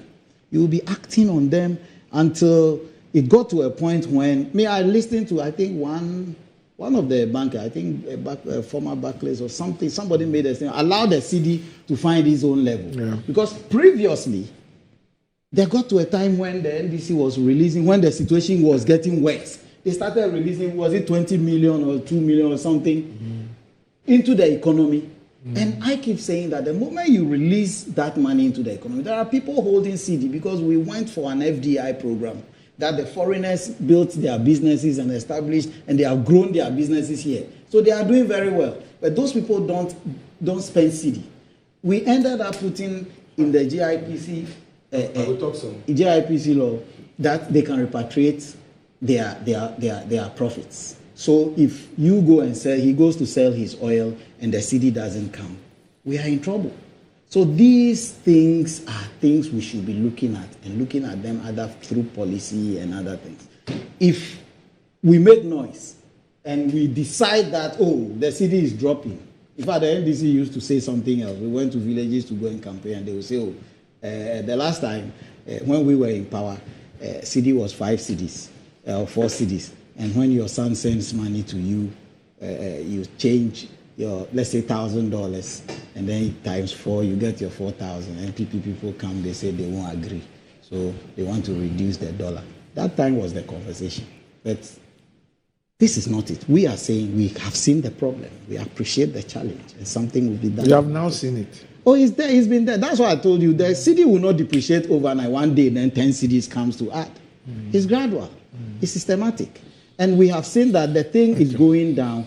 What are the challenges? They are being found out. Okay. And then action is being taken. That's why we came to promise the public that before the year ends, cedi is going to, the depreciation is going to stabilize like we did before. Until now, it had been stable. If it didn't go back, it's been stable. We are going to do same. By the end of the year, the cedi will be stabilized and it will come down. We are doing everything. We are making sure there is food in the system. All the things that will cushion the Ghanaian. So at a point in time, if I decide to eat banchi, fufu, and what are two things? Next week is June. Yeah. What are the two? In fact, Saturday is June. What are the two things? Two of the things that you are going to do that by the end of the year will stabilize the city. I think you just appointed me as a member of. No, because you said that you have put in place things and by the end of the year. So I want to know just two. No, I don't have. Because when it comes to the city, I mean, this is not my church. Yeah. You know, if I were in my church and one of my pastors is prophesying, I will take it. I won't ask questions. But when it's Good Morning Ghana, not a church, yes, I will ask what is it. Anyway, let's bring something. What are we talking about here? We're talking about a deputy minister for finance who is paid by the taxpayer being asked a question by a journalist that the city is depreciating and people are complaining. Then he gets angry. Well, that's how it speaks. Okay, well, and says, why are you complaining? It is intellectual dishonesty and hypocrisy to complain that the city is depreciating, such that today you need 16 cedis, almost 16 cedis, to get $1. So this public officer who is our employee now describes us as engaging in intellectual dishonesty. No, you are speaking specifically to somebody. Yes, to the journalist. The journalist was asking that question for and on behalf of the people who are complaining about the free fall of the city. Doc, are you not lamenting the free fall of the city? Yeah, but he's telling the journalist that you are also a contributory factor by wearing imported, patronizing imported before things. which is an insult to our sensibilities.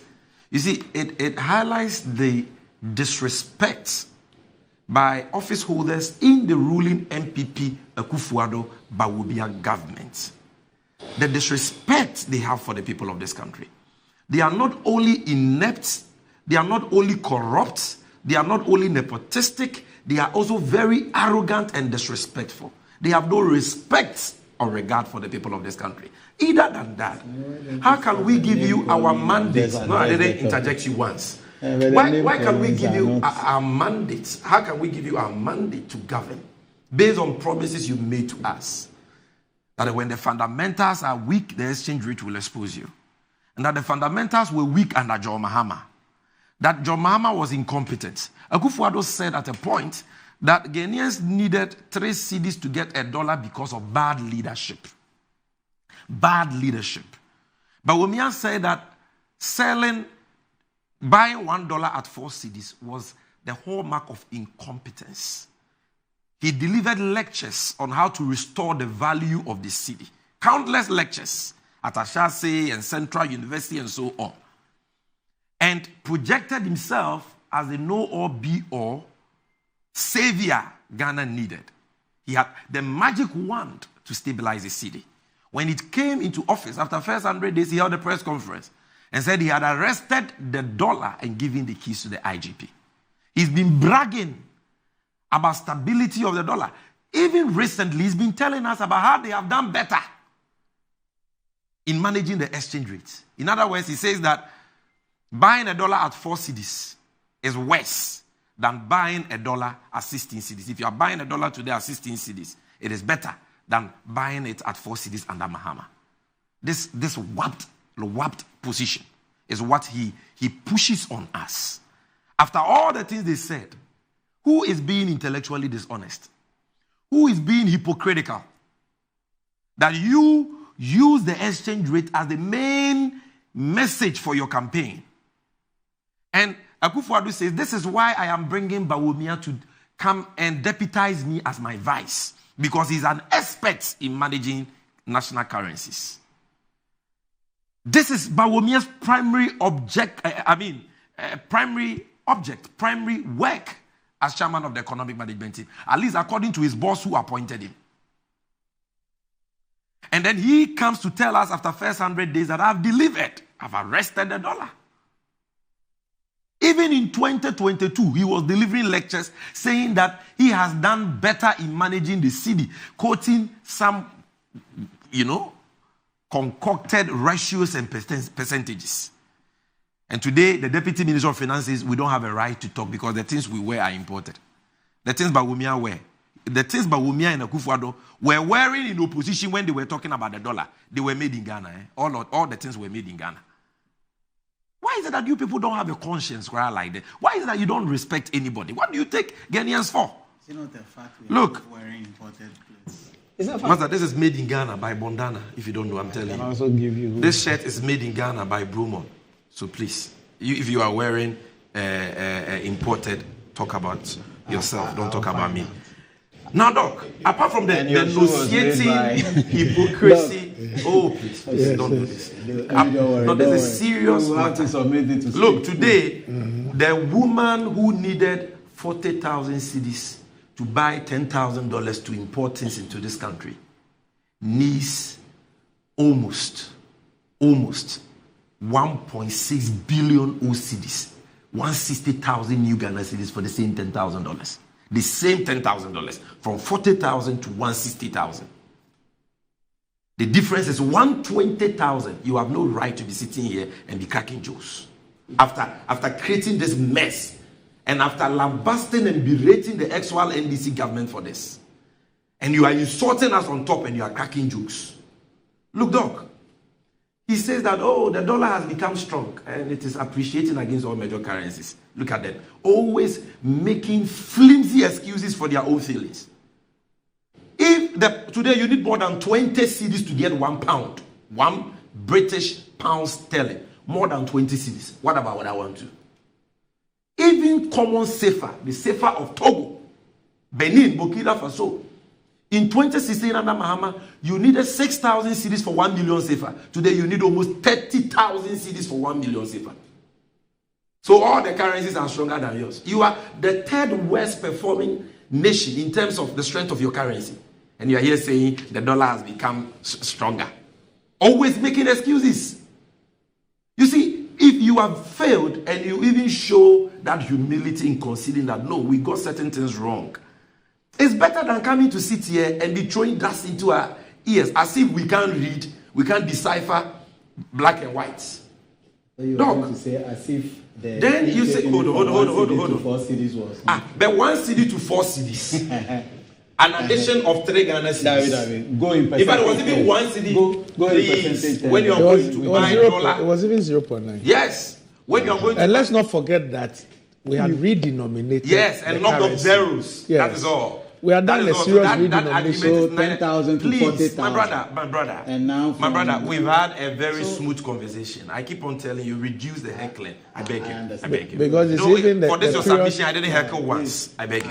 Because it's and even the 0.9. You see, the redenomination was done when 2007. Yes. By knocking off zeros. So the 0.9, 2007. Mm-hmm. By 2008, we had 1.2. Yes. No, it came to 1 in 2008. You see, there is a reason. Please, can I make my point? Okay, let me make my point. Sorry. Go ahead. You see, when you're going to buy dollar, if you go to a forest bureau, a bank to buy dollar today, will they say, give me percentage? I'm buying 50%. You buy dollar at the prevailing nominal rate. Let's talk about percentages. It's totally hogwash, in my humble opinion. Don't even go there. When Akufo-Addo was tweeting, especially when it's not your primary currency. Yes, when Akufo-Addo was tweeting about the exchange rate, was he quoting percentages? Go and check the tweets. He was quoting 3.2, 4 cedis and those things. So now we buy dollar in percentages. That percentage you are talking about, let's say that percentage you are talking about, the 1 cedi to 4 cedis, we're still able, people could find dollar. And we could service our debt both in dollars and in cedis under John Mahama. You that you claim you have better percentages, can you service your debts? Like you people, why? Where do you take us from? We need to go. No, I'm coming. We need to go. Then he says that Sammy, we need to go. At some point, you see, give them all no, the we time. need to go. Exactly. Check your work. Go. He says that Bawumia is coming, he has promised something. The same Bawumia who a few months ago told us that he has gotten a solution to the depreciating problem. That solution, according to him, was good for oil. Is it good for oil? No way. I told you. You are now promising. Then it's working. And so why is the dollar 16 cedis? It's not only the why is oil, the dollar 16 cedis? It's not only oil. Please that let me go on. Then don't go and say it anywhere. Don't follow. Again, for oil is let working. me make my point. I don't have time. Go ahead. Again, don't go and say it anywhere. Stika said it, you repeated it here. Ghana, currently, our imports don't exceed our exports. Don't say it anywhere again. I explained what I Ghana has a positive trade balance because of oil that John Mahama, through his investments, has given us as a country. Now we export more than we import. So ordinarily, Randy, our this city, is also not hold correct. on, our city should ordinarily be strong. That is why we have a positive trade balance. The problem, can I make my point? You're being too disruptive. You know, I have utmost respect for you. Don't do that. The problem is not, we know that still our import bill is high, but it has been so for a very long time. The reason why the dollar is selling at almost 16 cedis today is because you have so much borrowed and increased the public debts to a level where the state cannot pay for the debt again. And because of that, you are doing debt restructuring. You are not even servicing your dollar-denominated debt, your external debt. If they were still servicing our external debt, the dollar would be around 30 cedis. They are not servicing, and yet the dollar is 16 cedis. So because of that, investors don't have confidence in this economy again, and nobody is bringing their dollars. Nobody is borrowing, is lending to us in dollars too. We can't go on the capital market to issue Eurobonds of $3 billion like we used to do. So the supply of dollar in the system is not there, and therefore demand has far outstripped supply, and that is why the dollar is selling at 16 cedis. This is not rocket science. So stop insulting our intelligence. Let me say. And by the way, forgive me. The dollar, just a minute. Since they took office, the year that the dollar was stronger was the year of COVID 2020. Right. COVID even helped. Okay, so let me say a big happy birthday. The import bill. A big happy birthday to Prosper Ashikwe and Daniela Mavis Matthias. Today is your birthday, so happy birthday to you, Prosper Ashikwe and Daniela Mavis Matthias. Happy birthday to both of you. Thanks, gentlemen, for joining me. Up next, Metro Sports.